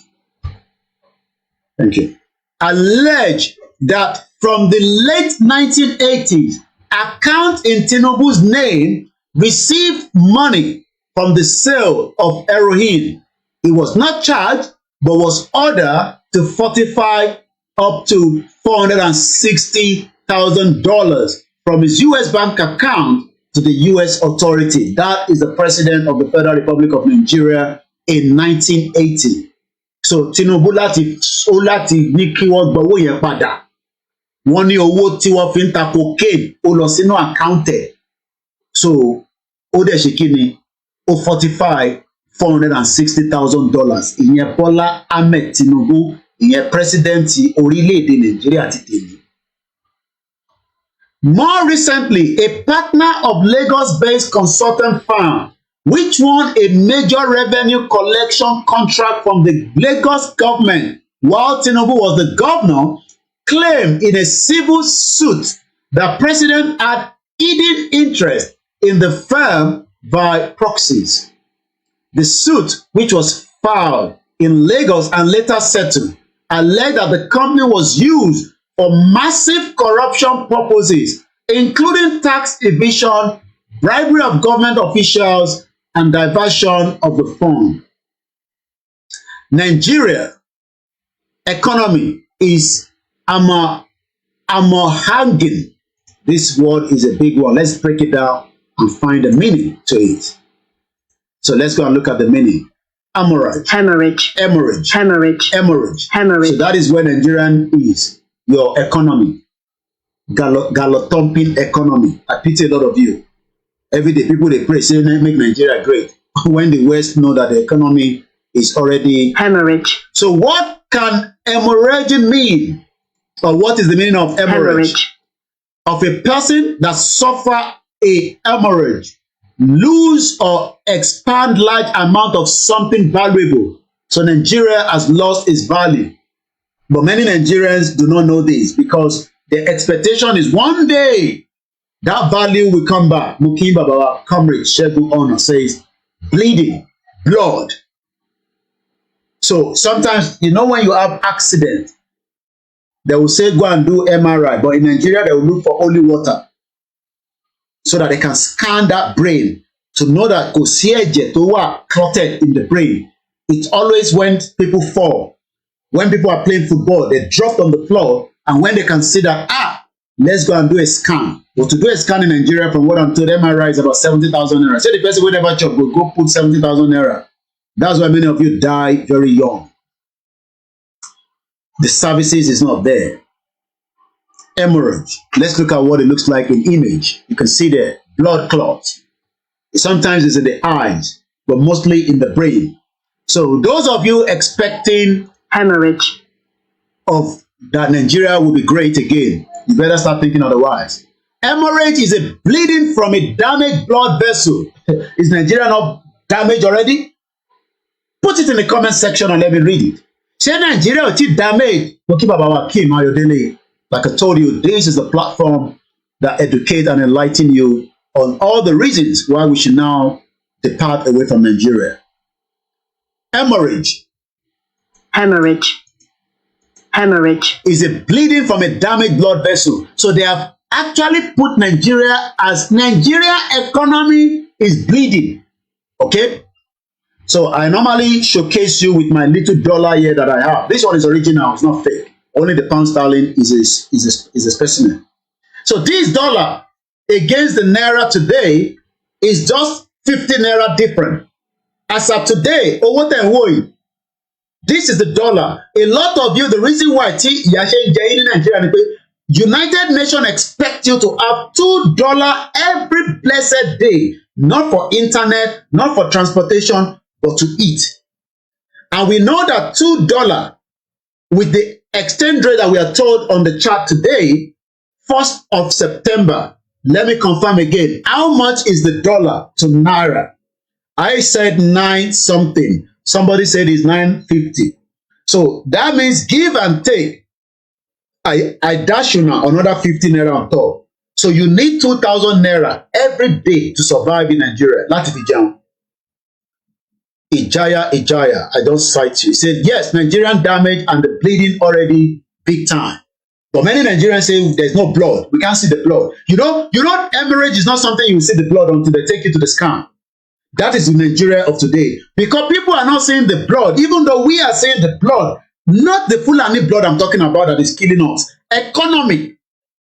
Your blood is there. But you want us to show you, Koiki, show me the exact blood. In the economy in Nigeria. You will hear that from the next video that I'm preparing for us by Femi Falana, the senior advocate of Nigeria. So today, the reason why you are poor is not because Nigeria did not have money. People like Bagudu took that money in the 90s, and I'm sure it was the sales of the crude oil. Mukiyawa Olajire Koka. They were able to use the wealth of Nigeria, and today is still using the wealth of Nigeria to survive. Ẹ̀gbọ́n kan tí mo sọ, ẹ̀rọ àǹkọ́ ẹ̀gbọ́n tí mo sọ. Wọ́n ní Nàìjíríà wà ní ìtàn pè ní hemorrhage. Wọ́n ní Nàìjíríà wà ní hemorrhage. Ìyẹn economy Nigeria. Ṣé tòótọ́ ni Nigeria economy is hemorrhage? Is Nigeria economy hemorrhage in the southwest, in the southeast, in the north, in the middle belt? You can confirm. Every single one of us know whether it is hemorrhage. But a lot of Nigerians say, no, we cannot see the blood. Because what we know that hemorrhage is a bleeding. Ẹ̀jẹ̀ tó máa ń wà lórí, whether tó bá forí gbá, sometimes and anything can happen. We are prone to, accident. Sometimes it could be in your house. So the moment you trip, tó bá ti forí gbá, especially in Europe here, they must scan that brain. Because that scanning means that they will be able to detect whether you have hemorrhage. But many Nigerians that we are telling today that the country is bleeding. And it's bleeding very, very fast, that we must stop it. They say no, because they have been fooled by people like Bagudu. Again, let's go back to the final part of when Bagudu was becoming a minister at the Senate, when Akpabio, the criminal, was saying, just take a bow and go. Listen to this. Replaced the Congolese Senator Muhammad Adamu Aliru, who in 2010 left the Senate to become a minister of the Federal Republic of Nigeria. Equally, in this period, I was called upon and honored by my colleagues to serve as the chairman of the Progressive Governors Forum, in addition to a number of ad hoc assignments, which include being vice chairman to President Muhammadu Buhari, the National Food Security Council, which is a council that was designed to ensure that Nigeria keeps an eye on food security. Equally, I was the vice chairman of the presidential initiative to ensure that artisanal gold mining that is fraught with a lot of criminality, rather than the opportunity that is in it, is organized and made to help us organize the sector in order for the sector to contribute. Well, you have been contributing, Mr. Bagudu. For 30 years, from 1990 to date, you have been contributing. You stole so much dollar out of Nigeria that it has now brought Nigeria into hemorrhage. Bagudu in 1990 was taking out dollar out of Nigeria, and today Nigeria is bleeding. But many Nigerians say we cannot see the hemorrhage. But according to the report here, says Nigeria economy is hemorrhaging due to systematic corruption, a problem underscored by the charges of the United Kingdom police that have now been brought against another former Nigerian oil minister, the SANI, Alison Madueke. She will be appearing in court on October 2nd because the National Crime Agency in UK have now charged Alison Madueke. According to Reuters, which we have here, the United Kingdom police have charged a former Nigerian oil minister, Alison Madueke, with bribery. This was August 22, last month, 2023. What do we know? And what can we share with you, our viewers and listeners around the world, so that you can know that Nigeria is truly hemorrhage?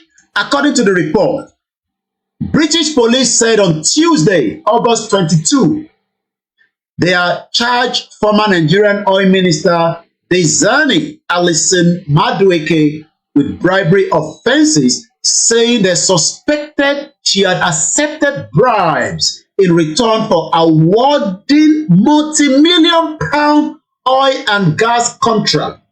Everybody in Nigeria today, if you ask them what job are you doing, I am into oil and gas, because they are all corrupt.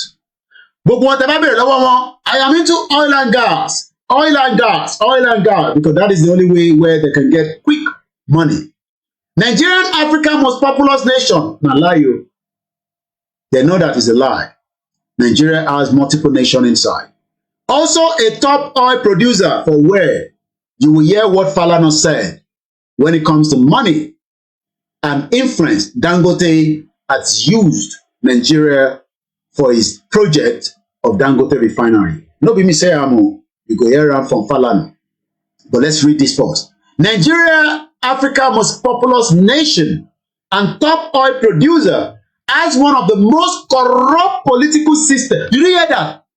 As one of the most, not the highest one, but one of the most corrupt political systems in the world. But his former colonial ruler Britain has been a destination of choice for the Nigerian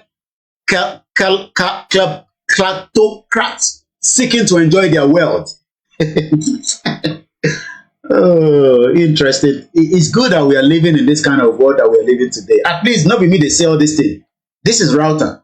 You know, say we never read this one before I see what Router is now saying. Continue to showcase your stupidity on the social media. Continue to be diverted from the reality of what is going on in Nigeria because you're thinking that you cannot see the hemorrhage. But Router is also saying the same thing. The most populous nation in Africa, a top oil producer, but also has baggage of the most corrupt political system in the world, not in Africa. That is a Nigeria that many of you wants to protect and defend. So you can now see why, well, we are lucky. I can say that and I can be proud of that.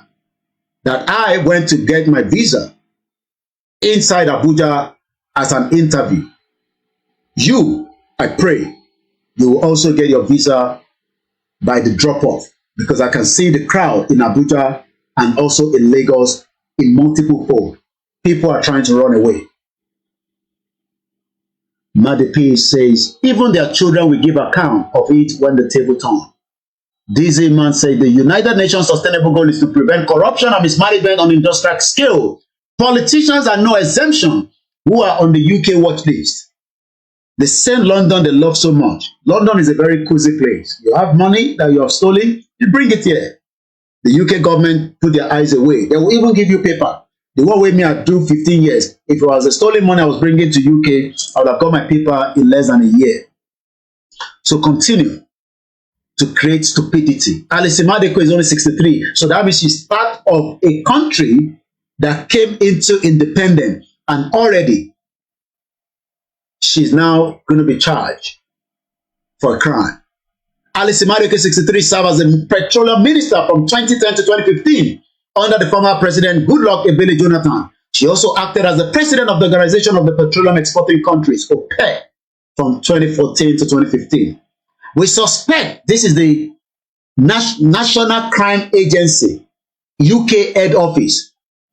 We suspect that this woman called Dezeni Alice Madweke abused her power in Nigeria. She accepted financial reward for awarding multiple million-pound contract, said Andy Kelly at the head of the National Crime Agency International Corruption Unit.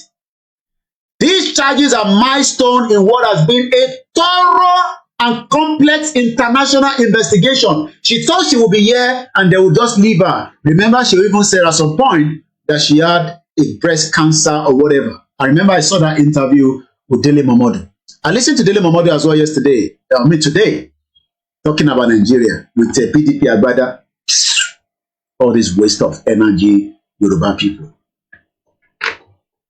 Alice Madweke was arrested in London in October 2015, few months after leaving her office, and it's also been subjected of investigation in Nigeria and United States of America. So since 2015, Britain has been telling her, the NCA, say you, sit down here, you're going nowhere. She has previously denied all allegations.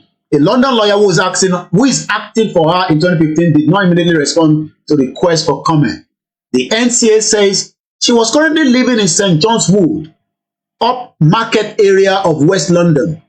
The same place where I go show you, say she Tinubu buy house. In a tell me say make her shut up. Do you know that the house she Tinubu bought from Aluko? Some of you don't know that, Abi. No problem. Remember that I told you that Aluko paid for that house. They have to now do some shitty business. Sold the house quickly to Sheyi Tinubu. Some say, I don't like something good.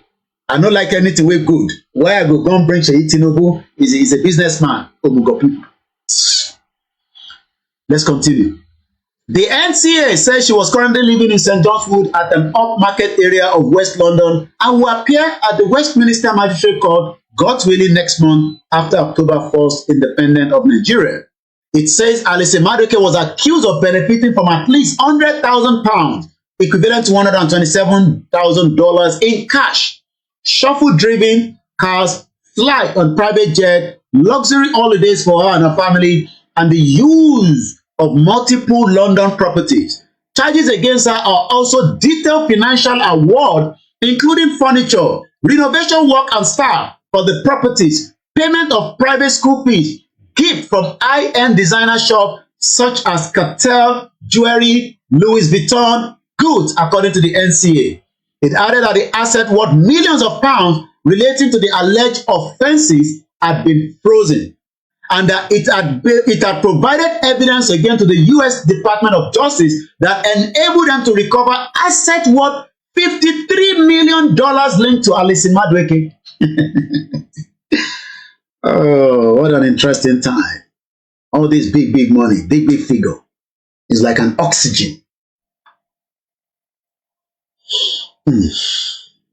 Nigerian court have also ordered the seizure of tens of millions of dollars worth of assets, including properties, cars, large quantities of jewelry, gold, iPhone in a series of rulings in the recent years. News of the Nigerian charges came a month after a London court again confiscated another criminal of $130 million from a former Nigerian oil state governor, James Ibori, in an unrelated but equally high-profile case involving political corruption in Nigeria.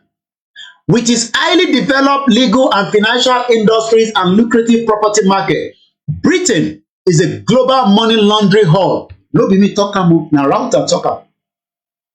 Britain, Muki Abdullahi, and shout out to those of you on the Mixlr.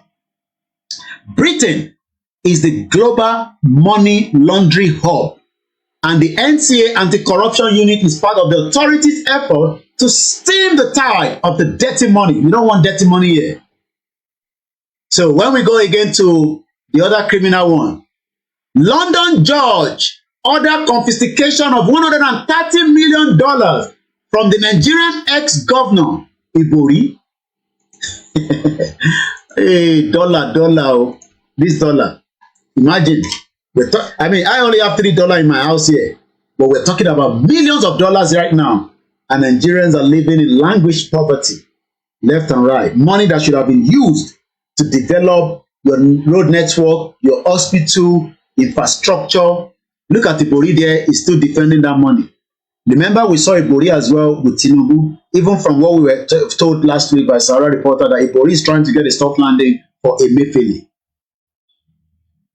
Let's read this quickly as well before we now play the video of the senior advocate of Nigeria, Femi Falana. London again, never ending in London. July 29, according to Router, Britain will seek to confiscate 101.5 million pounds sterling, also equivalent to $130 million from James Ibori, a former Nigerian state governor who abused his office to get rich and launder millions in Britain and elsewhere under a court order issued in London on Friday. Ibori, who is in Nigeria, shoulder to shoulder with Bola Tinubu in Aso Rock, said he would appeal, this is not my money, what do you mean, say you won't confiscate them, against the confiscation order, one of the largest imposed on an individual in the recent British legal history. You now think that they respect you as Nigerians, Omugo. You can see why I lambast some of you, especially you come and write nonsense, comment on my timeline. I will abuse you and abuse your father and your mother. Because these are money that should have taken care of us as Nigerians in the back home. If Ibori has used that money, maybe I would have been living in Delta as long as it's safe, it's security, there's electricity, there's freedom of speech. But bastard people will come and talk nonsense with their Teten Kobo, MTN. Where we're talking about millions. Do you know what is 100 million pounds? 100 million pounds. Do you know, they say this kind of case is the largest imposed on, not on corporation, but on individual in the recent British legal history. So we dey talk everywhere we go. And then we talk to educated people. Let us come back together, sit, discuss, work out how we can take down and move away from this nonsense. No. All they want to do is go on channels television, go on TVC, arise, and that's what they want me to be doing as well. To be talking. The largest imposed in British legal history. That means they never come across this in the legal history of UK. Ibori, the next step will be to take my fight to justice to the Ibori still boasting, a criminal. He's boasting the money will not be his own. The money belongs to Deltans and also the state. The next step will be to take my fight to justice to the highest court in UK, he said in a statement. Ibori was a governor of the oil-producing Delta state from 1999. Again, remember, 1999 is when everybody started from that corrupt money that they've stolen. I don't know whether Ibori was able to steal money before he became governor. How he became the governor, we don't know. Maybe people like Bagudu supported him, funded him. Me, I don't want to be governor. Ibori, you won't be governor of Delta state. But when you get there, you must start giving me commission. You know that state get oil. Ibori say, me, I did London now. I have to come. I don't get the money. Come back home. I get money where I go take fund you. Ibori went back home. They fund him. He became a governor. You know, from 1999 to 2007. Yaradua died. Everything changed on him. He was extradited. From Dubai to Britain in 2011. He pleaded guilty in 2012 to 10 counts of fraud and money laundering. He received a 13-year jail sentence, of which he served out as a standard. I don't know why they don't even allow them to serve the full. He'll probably still be in prison right now. He has gone back to Nigeria. He's putting on agbada, and then people come on our own social media and then point a finger at somebody like us. Dumb bastard, idiot all over the place. When somebody like this took out millions of pounds to Ecoship and Fanny, stated the case was hailed as a landmark in the fight against, again, corruption in Britain, a global money laundering hub, and in Nigeria, where self-enrichment by the ruling elite has been one of the main factors holding back development for decades. They look for development if they come. They look for that development. It's coming very soon to you, okay? That development is getting closer to you. Development that you all are waiting for is getting closer. Let's go on this and I'll come back again. My name is Olami Koiki. Koikimedia, bringing the world closer to your doorstep.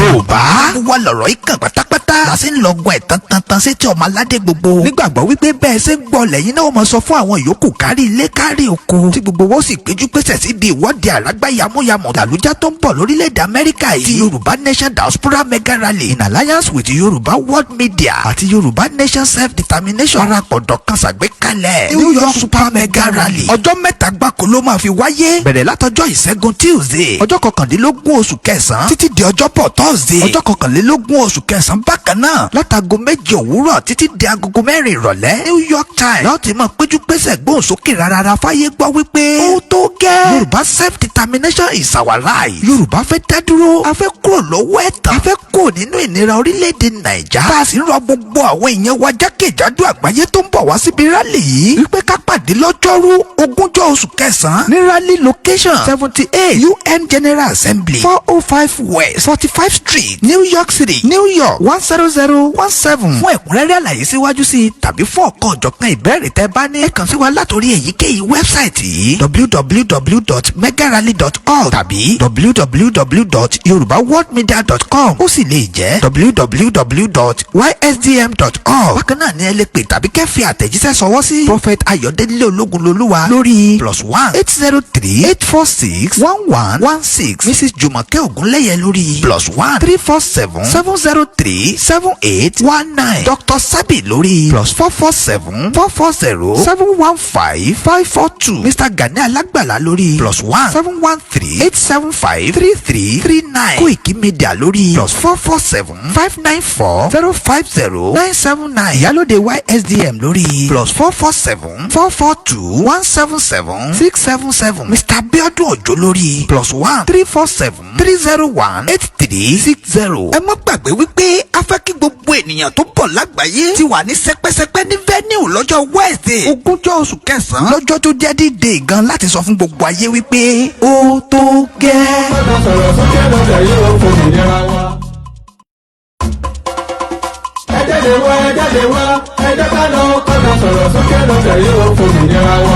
Yorùbá wà lọ̀rọ̀ ìkàn. And we welcome you back again to the conversation. It's 2 hours, 7 minutes into the program. My name is Olami Koiki. And as I continue to educate many Nigerians of some of your corrupt politicians, and also the reason why we, the indigenous people that have the right to self-determination, is an inalienable right. That right will be respected. We are not terrorists. We are not criminals. Our campaign to self-determination is a right, just as many other countries have that same right, and that right will be respected by this government, by international community. And as we continue to say to those that still disagree with the with our right, the question is, when are you going to start accepting that there is hemorrhage in Nigeria? This is not our right alone. Even this country is still asking for their right as well. Other countries were refused at first, but we have to remember, and this is a really important point, that self-determination is an inalienable international right and a law as well. And other countries will recognise Scotland's democratic choice expressed at the ballot box. They will recognise that because that is the route that many other countries have taken in order to become independent. And just to make that point, that international law is very pragmatic on that point, so we should have confidence in that. If I may just... Sunday Igboho, yes, who was also arrested, right. I've written severally on it, that he should also, because his determination for Oduduwa Republic is not a crime known international law. And that's the point I'm trying to make. That's the point I'm trying to raise with you. If it were not signaled to non-state actors and other ethnic agitators that they can actually go ahead, in the event that President Muhammadu Buhari really responds to your appeal. Excuse me. Yeah. You and I, we are living in Nigeria. You are talking about harmless people who are not armed. Are you not aware that in this country, some Boko Haram, some people accused of Boko Haram were released and traded for others by way of a quid pro quo? They say, okay, release some of us, then we will release some of your detained citizens. Are you not aware that that has gone on in this country? So what is the bad precedent of saying a non-violent person should be released from detention, from illegal detention, a detention that the United Nations has been found to be illegal and to be unconstitutional and to be torturous?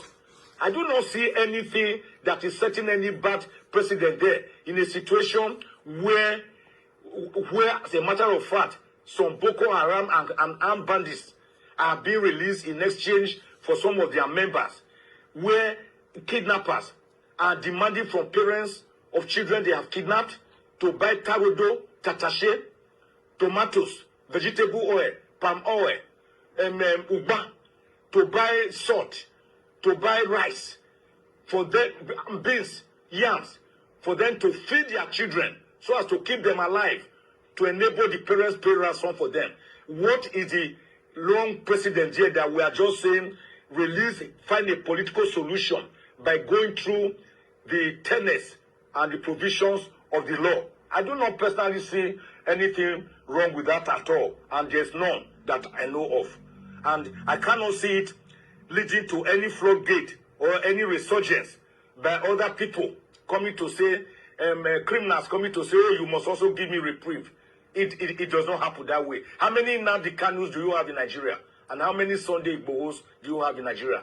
These are people who have carried the spectre of their people on their heads, and they have become a metaphor for their self-determination struggle. Impediment to Yoruba development is the impediment to Odua development.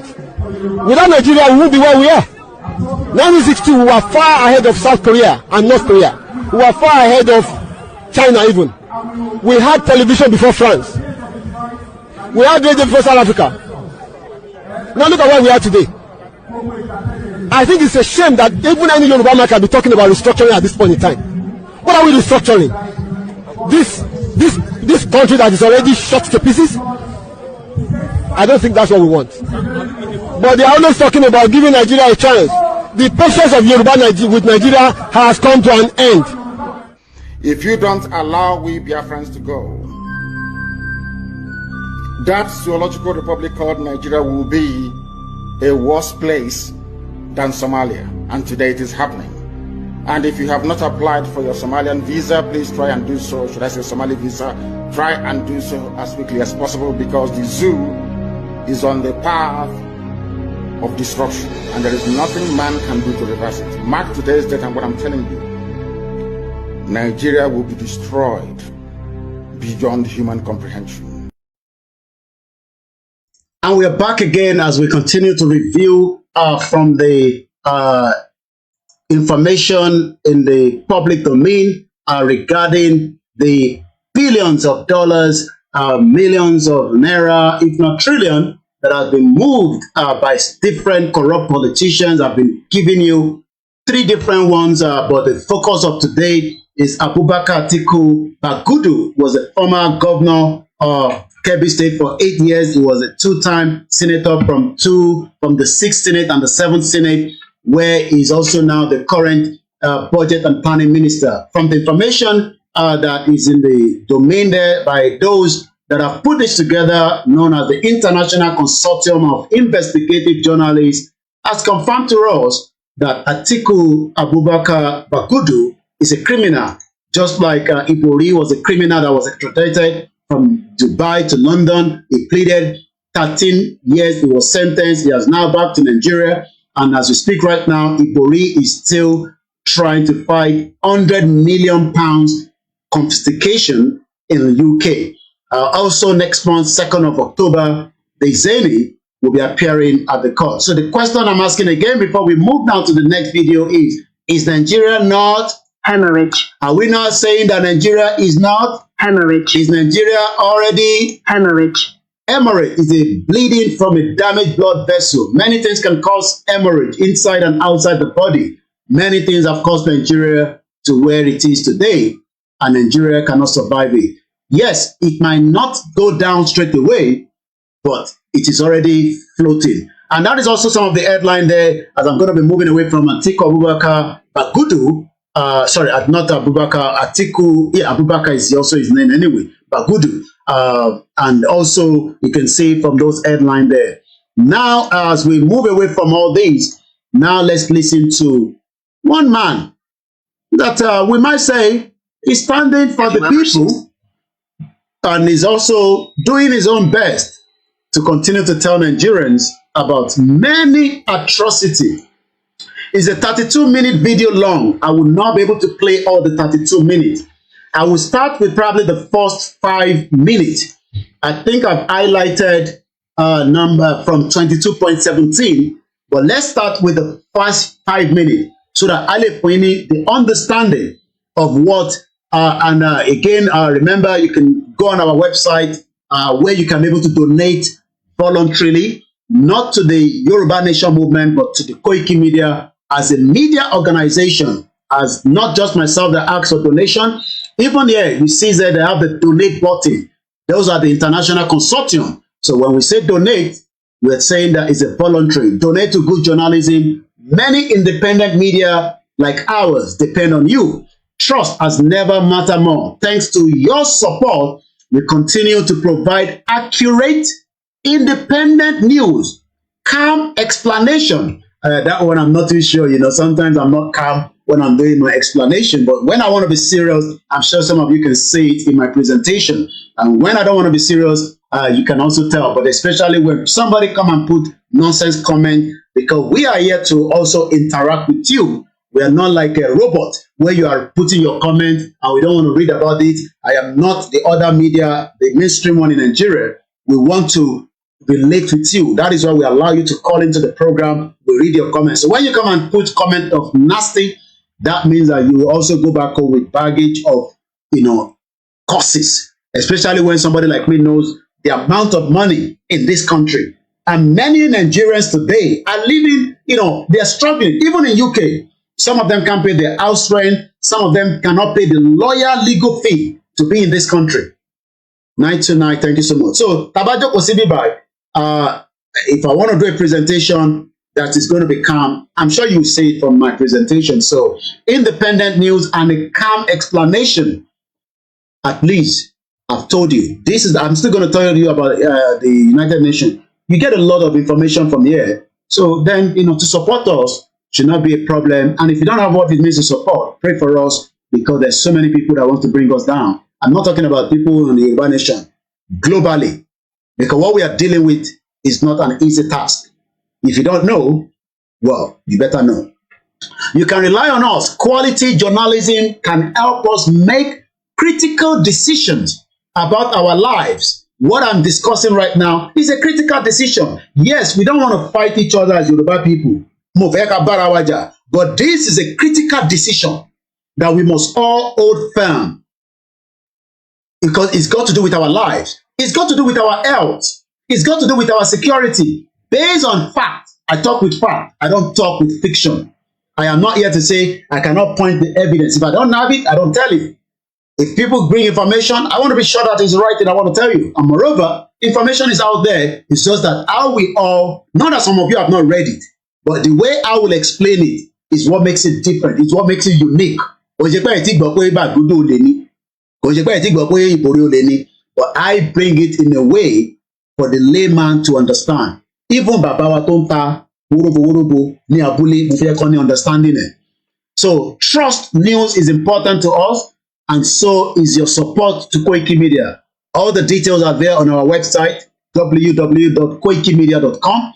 We have a Naira account, it's a first bank. We have a PayPal, which is Musa Kalam1. Don't make it up.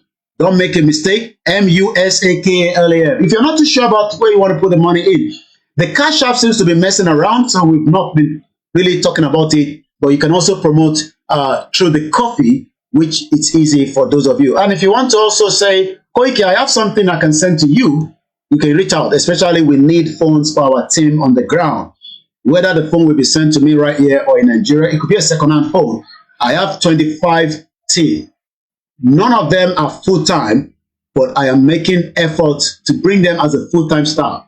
Because the moment I make them a full-time, that means I have to be obliged to pay them salary every month. So what I do is I make sure we take care of them as much as possible. I cannot give them a full-time contract because I don't have the means to do so. Also, in the website, you can see the Yoruba document file, the Yoruba Nation.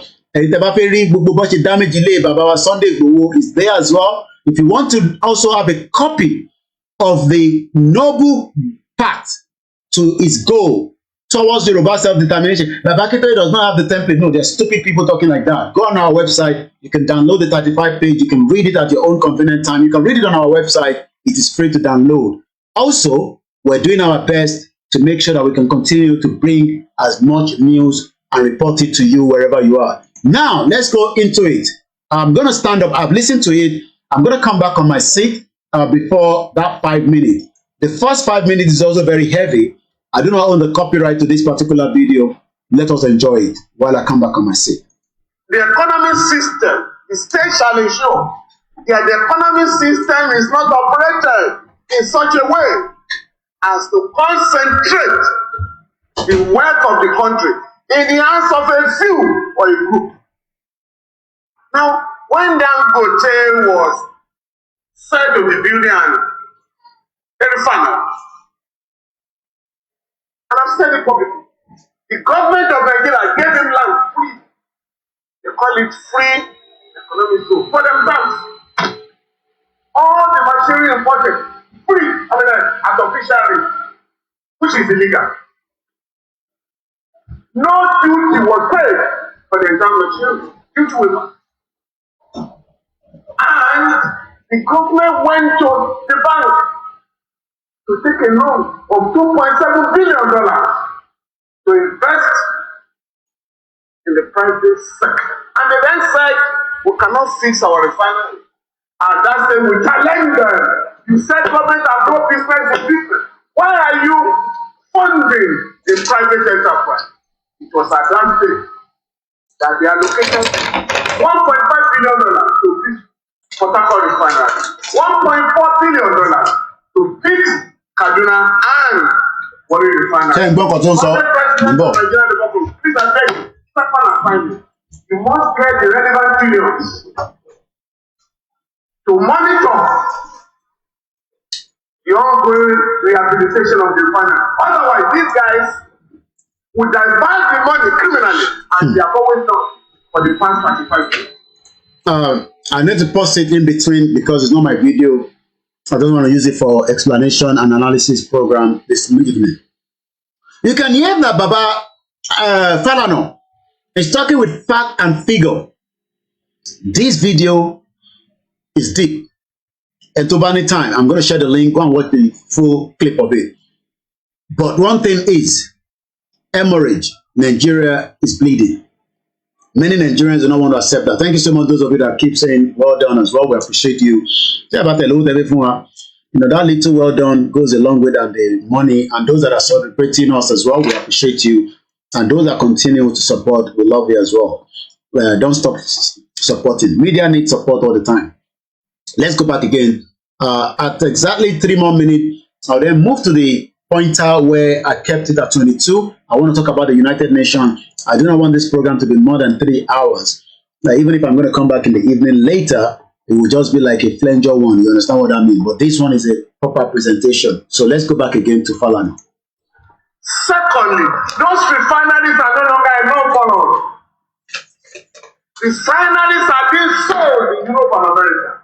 The government must buy some of them and assemble them here so that we can earn money, revenue from our own national resource. Government has spoken about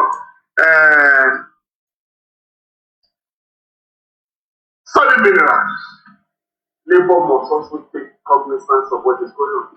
They give licenses to individuals to go and mine and pay the pittance to the government. Sometimes you don't pay anything. I'm running a case where the government says don't pay for 5 years what encourage you from one block where they're mining gold in Elisha. And the company will make 500. Did you hear that? From one block where they are mining gold in Elisha, in Yoruba land, government say don't pay anything. Just keep mining and give us percentage. $1 million in 1 year. No tax. No tax? But the poor are asked to tighten their bread even when they are dying. Now, the second point, we may be gathered here discussing democracy. Democracy is under threat in Africa. Very serious. I'm sure you know what happened yesterday. You know what happened last month. And it's going to continue. Well, there's no apology about it. I can predict with mathematical excitement. The next country very close to us that will experience it quickly.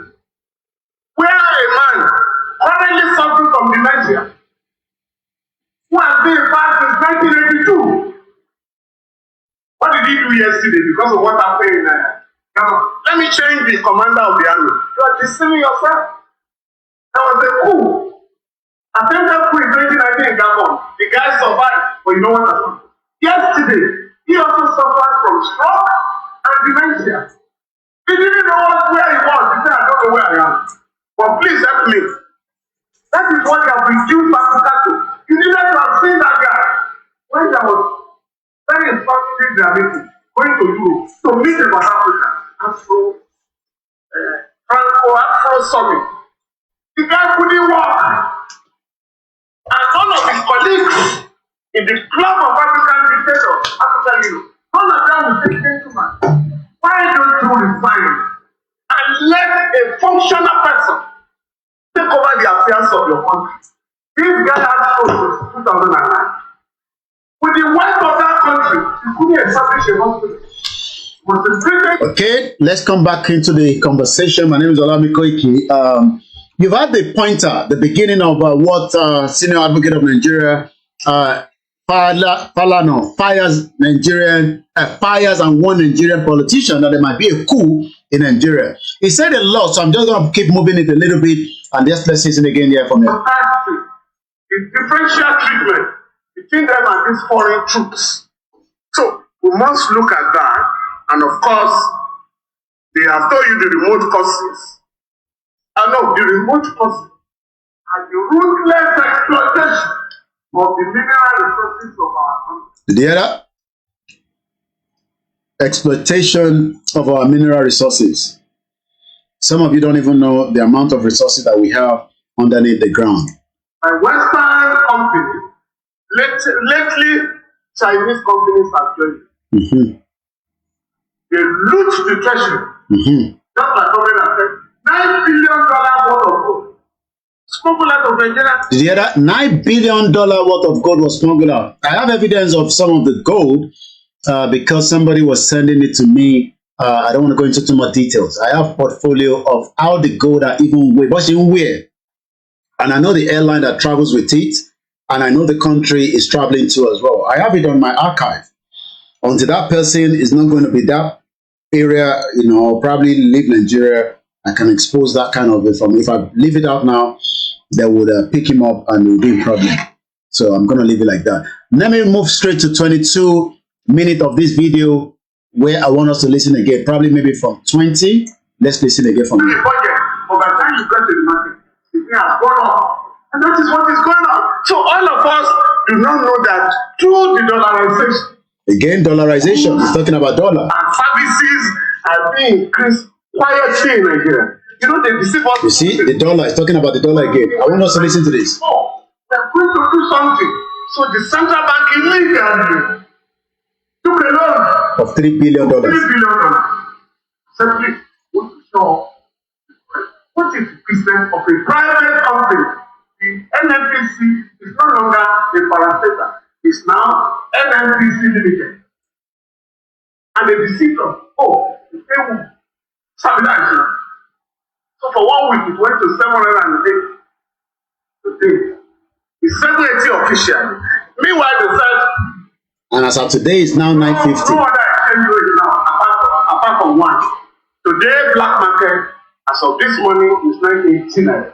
Okay, it says 918. Okay. Yet, when you were teaching us, your generation of teachers, it was 60 kobo to $1. So we must begin to ask questions. Labor, it's no longer enough now to go and ask for minimum wage. Even if they pay you 200,000 naira minimum wage, it's meaningless now. And that is why we must ask questions about the dollarization of the economy. The only solution, only one country accept. 5 years ago, the Central Bank of China and Nigeria sat down, and we have currency swap. Whatever you buy there, naira. Whatever we do here, yuan. The Central Bank quote me and said, IMF and World Bank said, no, don't allow it to work. So most Nigerians are not aware of that arrangement. Last year alone, we spent $22 billion for imports from China. This is what I want us to listen to. Last year alone, Nigeria made goods worth 22 billion. Thank you so much, Yoruba Nation on the TikTok. Last year alone, 22 billion ni importation Nigeria. So, and the question is, how do you want to survive in a society like this? I'm going to leave this for now. And I think how much minute do I have? All right, we just have about half an hour left. I will not be able to take calls on this program this evening. It might be new because it's a detailed program. So maybe some other time. I want us to go to United Nations quickly. Rights, and it's so important. I'm not gonna start from the beginning. So I'm just gonna start from the 5 minutes of how the United Nations General Secretary was speaking. Let me play that. I'm coming back on my seat again. Rules and frameworks to adapt them to today's realities and to more effectively enable developing countries to access the resources they need to invest in the Sustainable Development Goals. We must overcome the inequalities and divisions that blight our world today, including here at the United Nations. Unless we act now, the Sustainable Development Goals could become an epitaph for a world that might have been. This issue is vitally important to the G77 and China. At their summit in Cuba, I will focus on getting the 2030 agenda back on track, using science and technology for good, and ensuring that the multilateralism delivers for all countries. I look forward to engaging with global leaders at these 4 very different summits before the world comes together for the opening of the General Assembly of the United Nations in New York. Diplomacy is more important than ever to navigate the tensions of our emerging. Diplomacy is much important to navigate the tension in the world. Do you think that diplomacy will be able to resolve all the problem in Nigeria? Your guess is as good as mine. Diplomacy is the best option.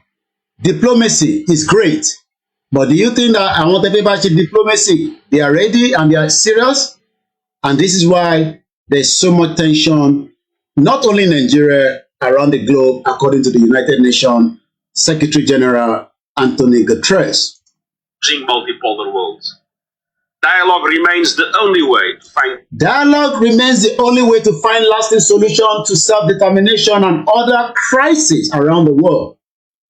The question is your government ready to dialogue with everybody, regardless of whether they agree with it? Government doesn't have to agree with us, but it is the responsibility of a government to dialogue. But ṣé government if a dialogue? Ṣé àwọn representative if a dialogue? I was listening to a program and they say, "Guy, your representative will listen to you." Sometimes I laugh. You know, we Yoruba people, we say we're intelligent. We are intelligent people. You think those idiots that you call your representative are ready to dialogue with you, and you don't have the kind of money to go and join them, even you will have to go and be under one godfather. So when people say, dialogue, oh yes, is one of the greatest tools. But are your representative ready? Your guess is as good as mine. Anyway. Joint approaches and common solutions to the global threats and challenges. It's not just Nigeria. There's global threat around the world. Benny, they say they are using the word Nigeria to deceive our people. Just a pity. We are Nigerians. Are you sure you are truly a Nigerian? Are you sure? Because the real Nigerians should be enjoying Nigeria. We are Nigerians. I love Nigeria. I will die for Nigeria. We will survive in Nigeria. Okay, no problem. Let's go back and listen to Antonio Guterres, the United Nations General Secretary. That we face. He's going to take question now. Secretary General Sherwin Bryce, South African Broadcasting. You just returned from the African continent, and in the context of growing coups and growing intractable conflicts, I wonder what your reading of the situation is in Africa right now. We see a growing anti-Western sentiment. We see the foothold that is being created by the Wagner Group, and of course the lack of development and the growing militant elements in the region. What's your assessment of what is going on right now, given the fact that the institutional reforms you are calling for are not going to happen overnight? You and I both know that. So what can be done in the interim? Does the world lack a muscular diplomacy that is required for this moment? I think on one hand, we need to strengthen our capacity to support the different African institutions, the African Union, the different regional organizations. Let me explain that. He wants to work hard. The United Nations is going to work hard to strengthen Nigeria institution. No be juju be that. United Nations say we ma work with the Nigerian president Bola Tinubu, just like they work with Buhari. Buhari that did not listen to United Nations. May will they play, as some people will also tell me. Buhari that could not listen to the United Nations human rights on Nnamdi Kanu, some other cases. Maybe Bola Tinubu will listen, I don't know. So you can see that, you know, the world wants diplomacy and dialogue, but in reality, it does not work like that. but does not mean that it is not worth trying, which is what Yoruba people are still doing right now. As in try, using the roots of diplomacy and dialogue for our campaign and our right to self-determination. So when you hear the United Nations Secretary say, General Secretary saying, we are going to work with government in Africa. Which Africa is he talking about? Because I don't know whether, Africa that I mean, which part of Africa? Because Nigeria is definitely not one of them.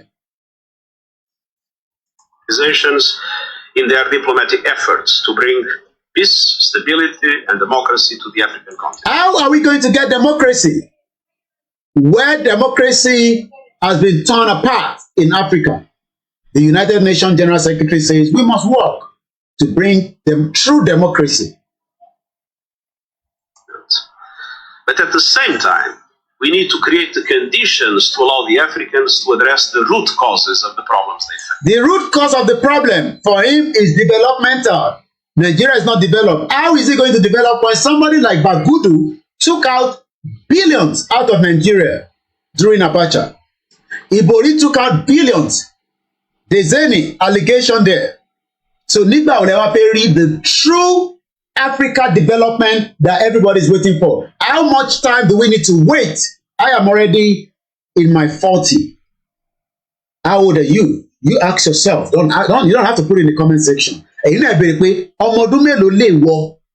To wait for that development that they are talking. Not that they are not skimpy, project, we're seeing how the states saying they are trying. We are doing development there. There's just no money. But when the money was there, they were stealing it. People think it's about Fulani that is attacking us in the bush that we're talking about. We're talking about the United Nations is saying the reason why there is all this problem is. Nice. And the most dramatic of those root causes are in the lack of adequate development. Lack of development is right. Because when we go back and look at what, Comrade George Akiola, and shout out to my mom once again, and Muki Ugoyi, new entrant to our program. Once again, it's Happy New Month to each and every one of us. Barika Jima is another Good Friday, and we look forward to the Sunday as well. This is the development that this man is talking about here. Impediment to Yoruba development is the impediment to Odua development. Without Nigeria, we won't be where we are. 1962, we were far ahead of South Korea and North Korea. We were far ahead of China even. We had television before France. We had radio before South Africa. Now look at where we are today. I think it's a shame that even any Yoruba man can be talking about restructuring at this point in time. What are we restructuring? This country that is already shot to pieces? I don't think that's what we want. But they are always talking about giving Nigeria a chance. The patience of Yoruba with Nigeria has come to an end. If you don't allow we Biafrans to go, that zoological republic called Nigeria will be a worse place than Somalia. And today it is happening. And if you have not applied for your Somalian visa, please try and do so. Should I say Somali visa? Try and do so as quickly as possible, because the zoo is on the path of destruction, and there is nothing man can do to reverse it. Mark today's date and what I'm telling you. Nigeria will be destroyed beyond human comprehension. So when we talk about there's no development, yes, the United General Secretary is right. But when are we going to see this development? Because we know that even the president of Federal Republic of Nigeria, Bola Ahmed Tinubu, says it is not going to happen overnight. Development is the central objective if we want to create conditions for peace and stability in Africa. And that is the reason. So that means if there's not going to be development, there will not be peace in Africa. So, but to see development, you will never get the peace that you are asking for. And that means there will be more problem and crises as well. Why it is so important to advocate for the SDG stimulus. Well, it's easy to say SDGs. We have 17 of them. So we're going to leave that. And I have the last video that I promised you, which is the documentary I watched by the DW, this one. Very, very powerful documentary. It's just, I'm going to fast forward it. You know, all they're discussing right here is got to do with Russia army armed against Putin, NATO in the Baltic Sea, the importance of water. You will understand that their language, especially I want to interview. So I'm going to play a little bit. I might move it back and forth before I come back into my full screen. Once again, time for this government to lift the embargo on our father, Oloye Dr. Sunday Adeyemo Igboho. Igboho has not committed a crime. He must be free so that he can have his freedom. But this is the democracy that the United Nations is talking about that is not going to happen. Let's play this. On the seas. Ключевое здесь – это возможности военно-морского флота. Our Navy is capable of responding with lightning speed to anyone who wants to encroach on our sovereignty and freedom. Успешно, с честью It executes strategic tasks successfully and honorably. нашей страны и в любом районе Мирового океана.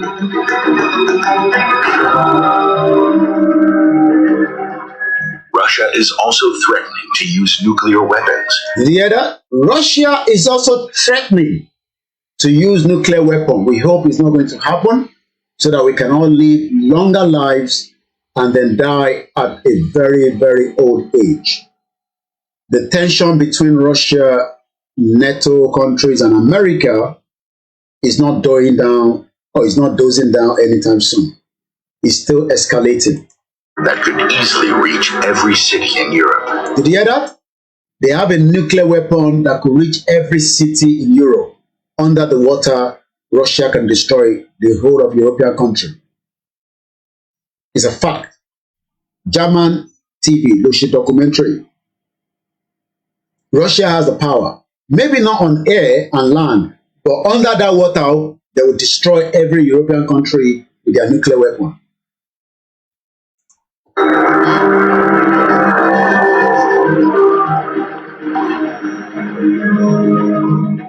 I am afraid of nuclear weapons. Yes, I'm afraid. Also because I live in... This woman has traveled out of Russia because she's now in exile, on exile rather. So, and we mark when people don't go on exile abroad. She can't live in Russia because her life is a threat. Just like some of you say, come back home, because you know coming back home is not going to be good for some of us. Come back home to do what? She's still outside Russia and she's still talking. If she has gone back to Russia, she's likely to have been taken out. Berlin, what use?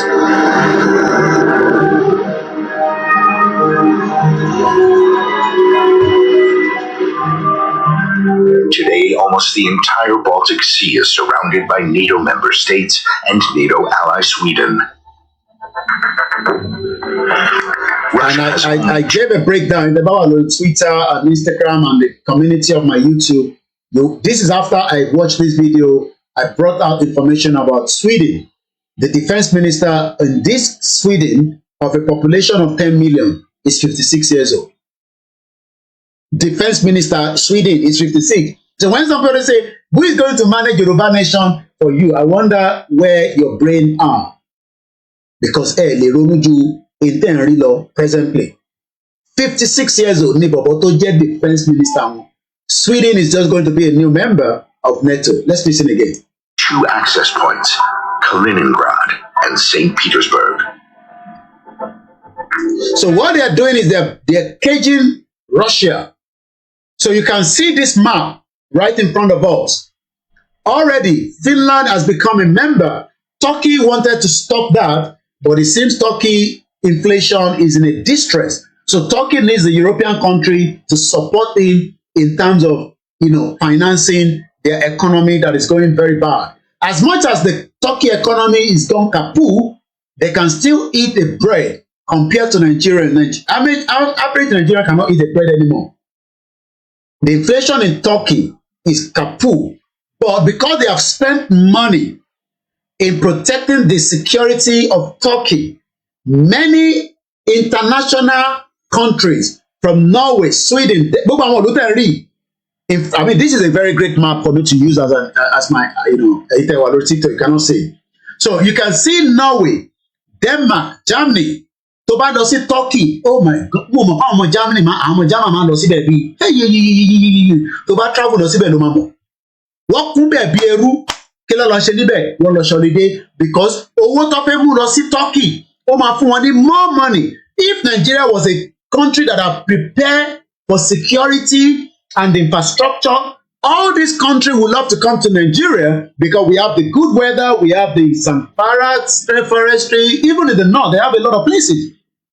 But the reason why they cannot come to Nigeria is because Nigeria has not prepared for the world to come and visit us. I mean, yes, you get 1 or 2, 3 Oyibo people there and there that will come, but we are talking about a full scale of tourism in Turkey, which is in $1 billion. So Turkey economy is down, but for the fact that àwọn èèyàn sì lọ holiday níbẹ̀ is keeping it floating. People in Germany goes there, Poland, Lithuania. So looking at the map now, you can see that Russia is the one on the red, on the right-hand side.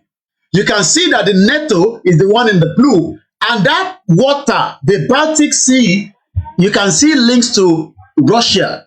And that is where they are saying NATO needs to continue to push and push and push to block anything Russia, so that when Russia wants to attack any one of them, like is currently going on in Ukraine, the NATO other countries will stand up.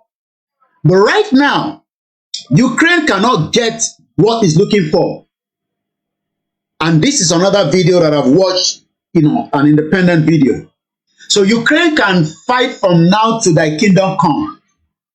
They will never be part of NATO. Russia can destroy Ukraine in one go, but is dragging the fight. So tíjà ìbá lọ ju bó ṣe yẹ lọ, right?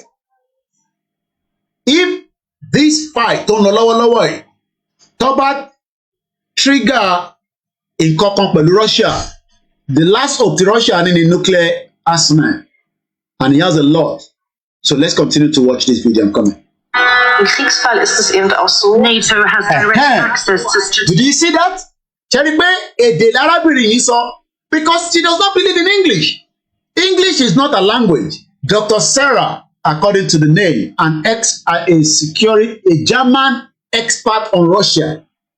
But wọ́n fọ́ àṣàwárí nísìnyí ká máa sọ English. Ṣẹ́ni pé wọ́n ṣe ń translate tó ń sọ intan sọ fún yín ní ẹ̀ka fẹ́ gba Yorùbá nation. Àkìlá ní di Yorùbá nation kò no, so that gbogbo ibi tó jẹ́ territory wa tàbá ti gba country wa kò ń ṣe pé wọ́n ní sọ English, but the official language will be Yorùbá. Èyí tí mo fẹ́ lò gangan nínú fídíò òun lélẹ́yìn náà anyway. Ẹ rí pé arábìnrin tó fẹ́ sọ̀rọ̀ nísìn ó ń sọ èdè wọ́n wá ń bá translate ó lè gbọ́ English, but English kan ní bàbá ẹ̀. Strategic positions in the Baltic Sea, for example, the island of Gotland, but also airfields in Finland, among other places. So Russian naval access to the Baltic Sea could be blocked in the event of war. It was a very different picture before the fall of the Soviet Union. During the Cold War, the Baltic Sea was almost entirely surrounded by Warsaw Pact countries, the Soviet Union and its satellite states. And this is why they don't want Nigeria to break. America need that water in Nigeria. Maybe you don't know that. The European countries need that water.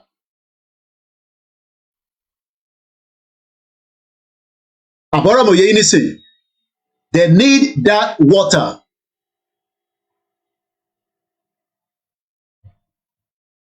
They need that water. Omi gangan ló ṣe pàtàkì. Ẹ rántí pé mo sọ fún yín pé Panama.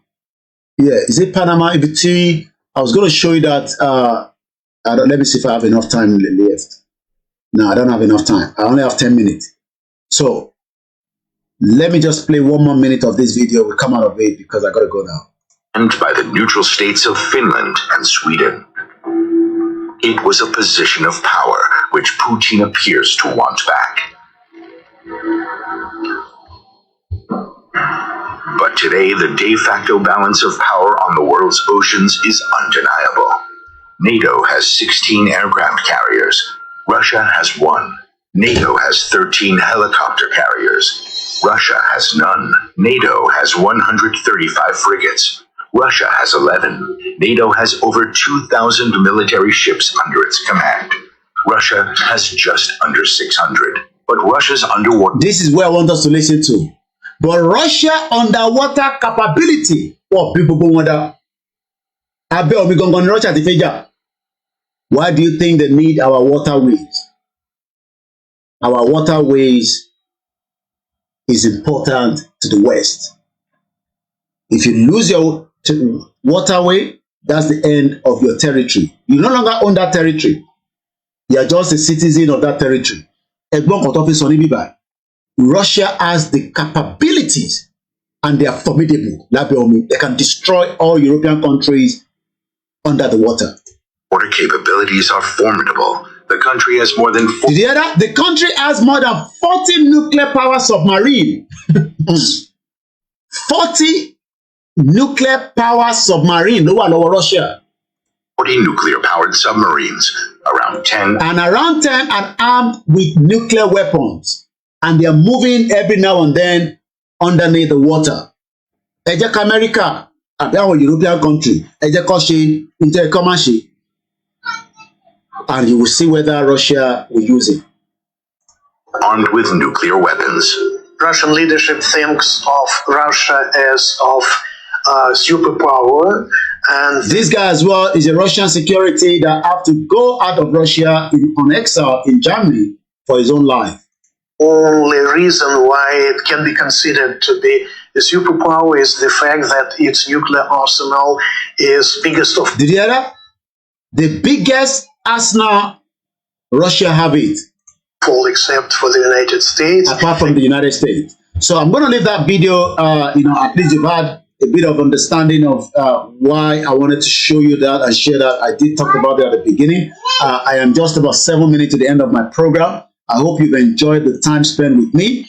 Thank you so much to all our contributors on the comment section. Those of you that came in and went out again. And many of you that stood for the 3-hour session of our lecture on the koikimedia, bringing the world closer to your doorstep.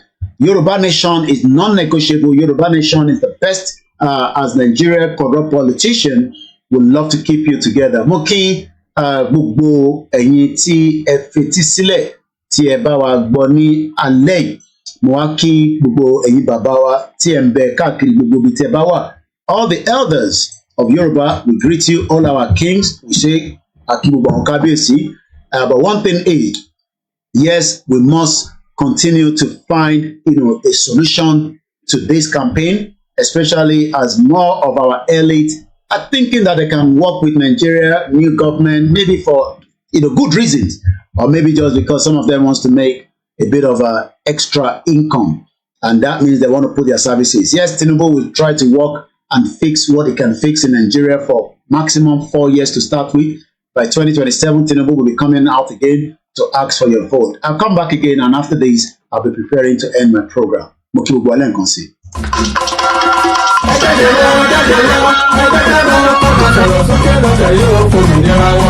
Yorùbá wà lọ̀rọ̀ ikàn pátápátá la ṣe ń lọ gbọ́ ẹ̀tàn tantan sétí ọmọ aládé gbogbo nígbàgbọ́ wípé bẹ́ẹ̀ ṣe ń gbọ́ lẹ́yìn náà mọ̀ sọ fún àwọn yòókù kárí ilé kárí oko tí gbogbo wọn sì péjú pésẹ̀ síbi ìwọ́de àlágbá yamuyamu làlújá tó ń bọ̀ lórílẹ̀‐èdè Amẹ́ríkà yìí ti Yorùbá Nation Diaspora Mega Rally in alliance with Yorùbá World Media àti Yorùbá Nation Self-Determination parapọ̀ dọ̀kan ṣàgbékalẹ̀ New York Super Mega Rally ọjọ́ mẹ́ta gbáko ló máa fi wáyé bẹ̀rẹ̀ látọjọ́ ìṣẹ́gun Tuesday ọjọ́ kọkàndínlógún oṣù kẹsàn-án títí di ọjọ́bọ̀ Thursday ọjọ́ kọkànlélógún oṣù kẹsàn-án bákan náà látago 7 òwúrọ̀ títí di agogo 4 ìrọ̀lẹ́ New York Times láti máa péjú pésẹ̀ gbóhùn sókè rárá fáyé gbọ́ wípé ó tó gẹ́ Yorùbá Self-Determination is our right Yorùbá fẹ́ dá dúró a fẹ́ kúrò lọ́wọ́ ẹ̀tàn a fẹ́ kúrò nínú ìnira orílẹ̀-èdè Nàìjà bá a sì ń rọ gbogbo àwọn èèyàn wa jákèjádò àgbáyé tó ń bọ̀ wá síbi rálì yìí wípé ká pàdé lọ́jọ́rú 20 kẹsàn-án ní rally location 78 UN General Assembly 405 West 45 Street New York City New York 10017. fún ẹ̀kúnrẹ́rẹ́ àlàyé síwájú sí i tàbí fún ọ̀kan ọ̀jọ̀kan ìbéèrè tẹ́ bá ní ẹ kàn sí wa látòrí èyíkéyìí wẹ́bsáìtì yìí www.megarally.org tàbí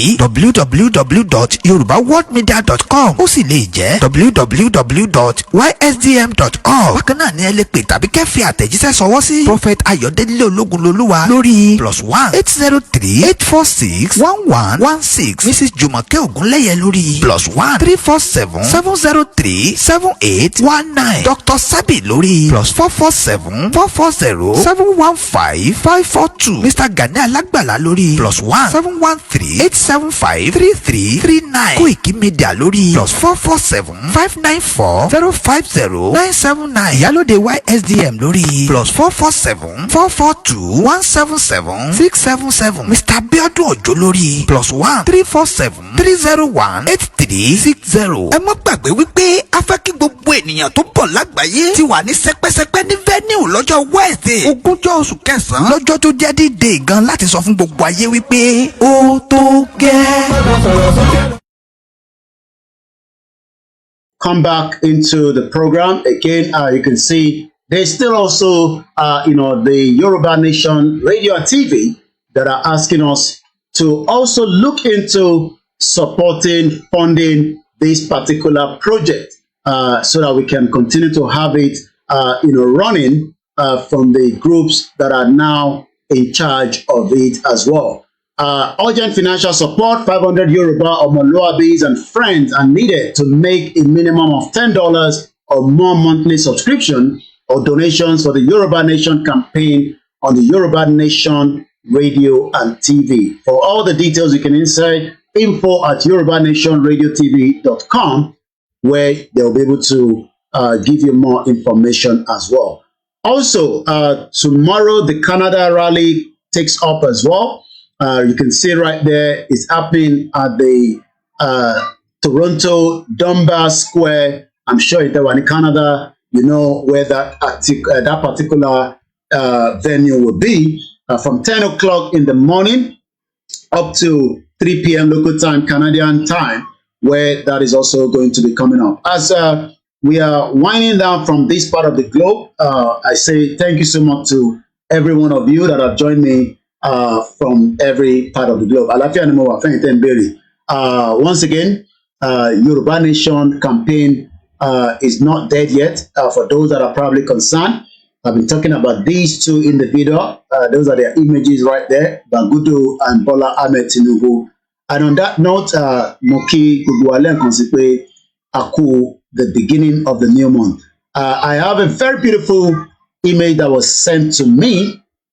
Massive, beautiful of the moon. I did share that, I think, in the morning. Let's see. This is what it looks like. The full moon, that went yesterday. This is an actual video of the full moon. That is what it looks like. This was captured, yesterday. Bright. We might not see these again in the next 30 years. That is what we are told. There's so much happening. Whether you are for or against Yoruba Nation is not the issue. Thank you so much, those of you. As we say, the moon has a strong energy, and we pray that Eledumare will be with us. Mukimba Baba Moses Olaniran, and I hope you are having a great time, and may Almighty Eledumare continue to be with us. Spark Lizzie, thank you so much. Babami,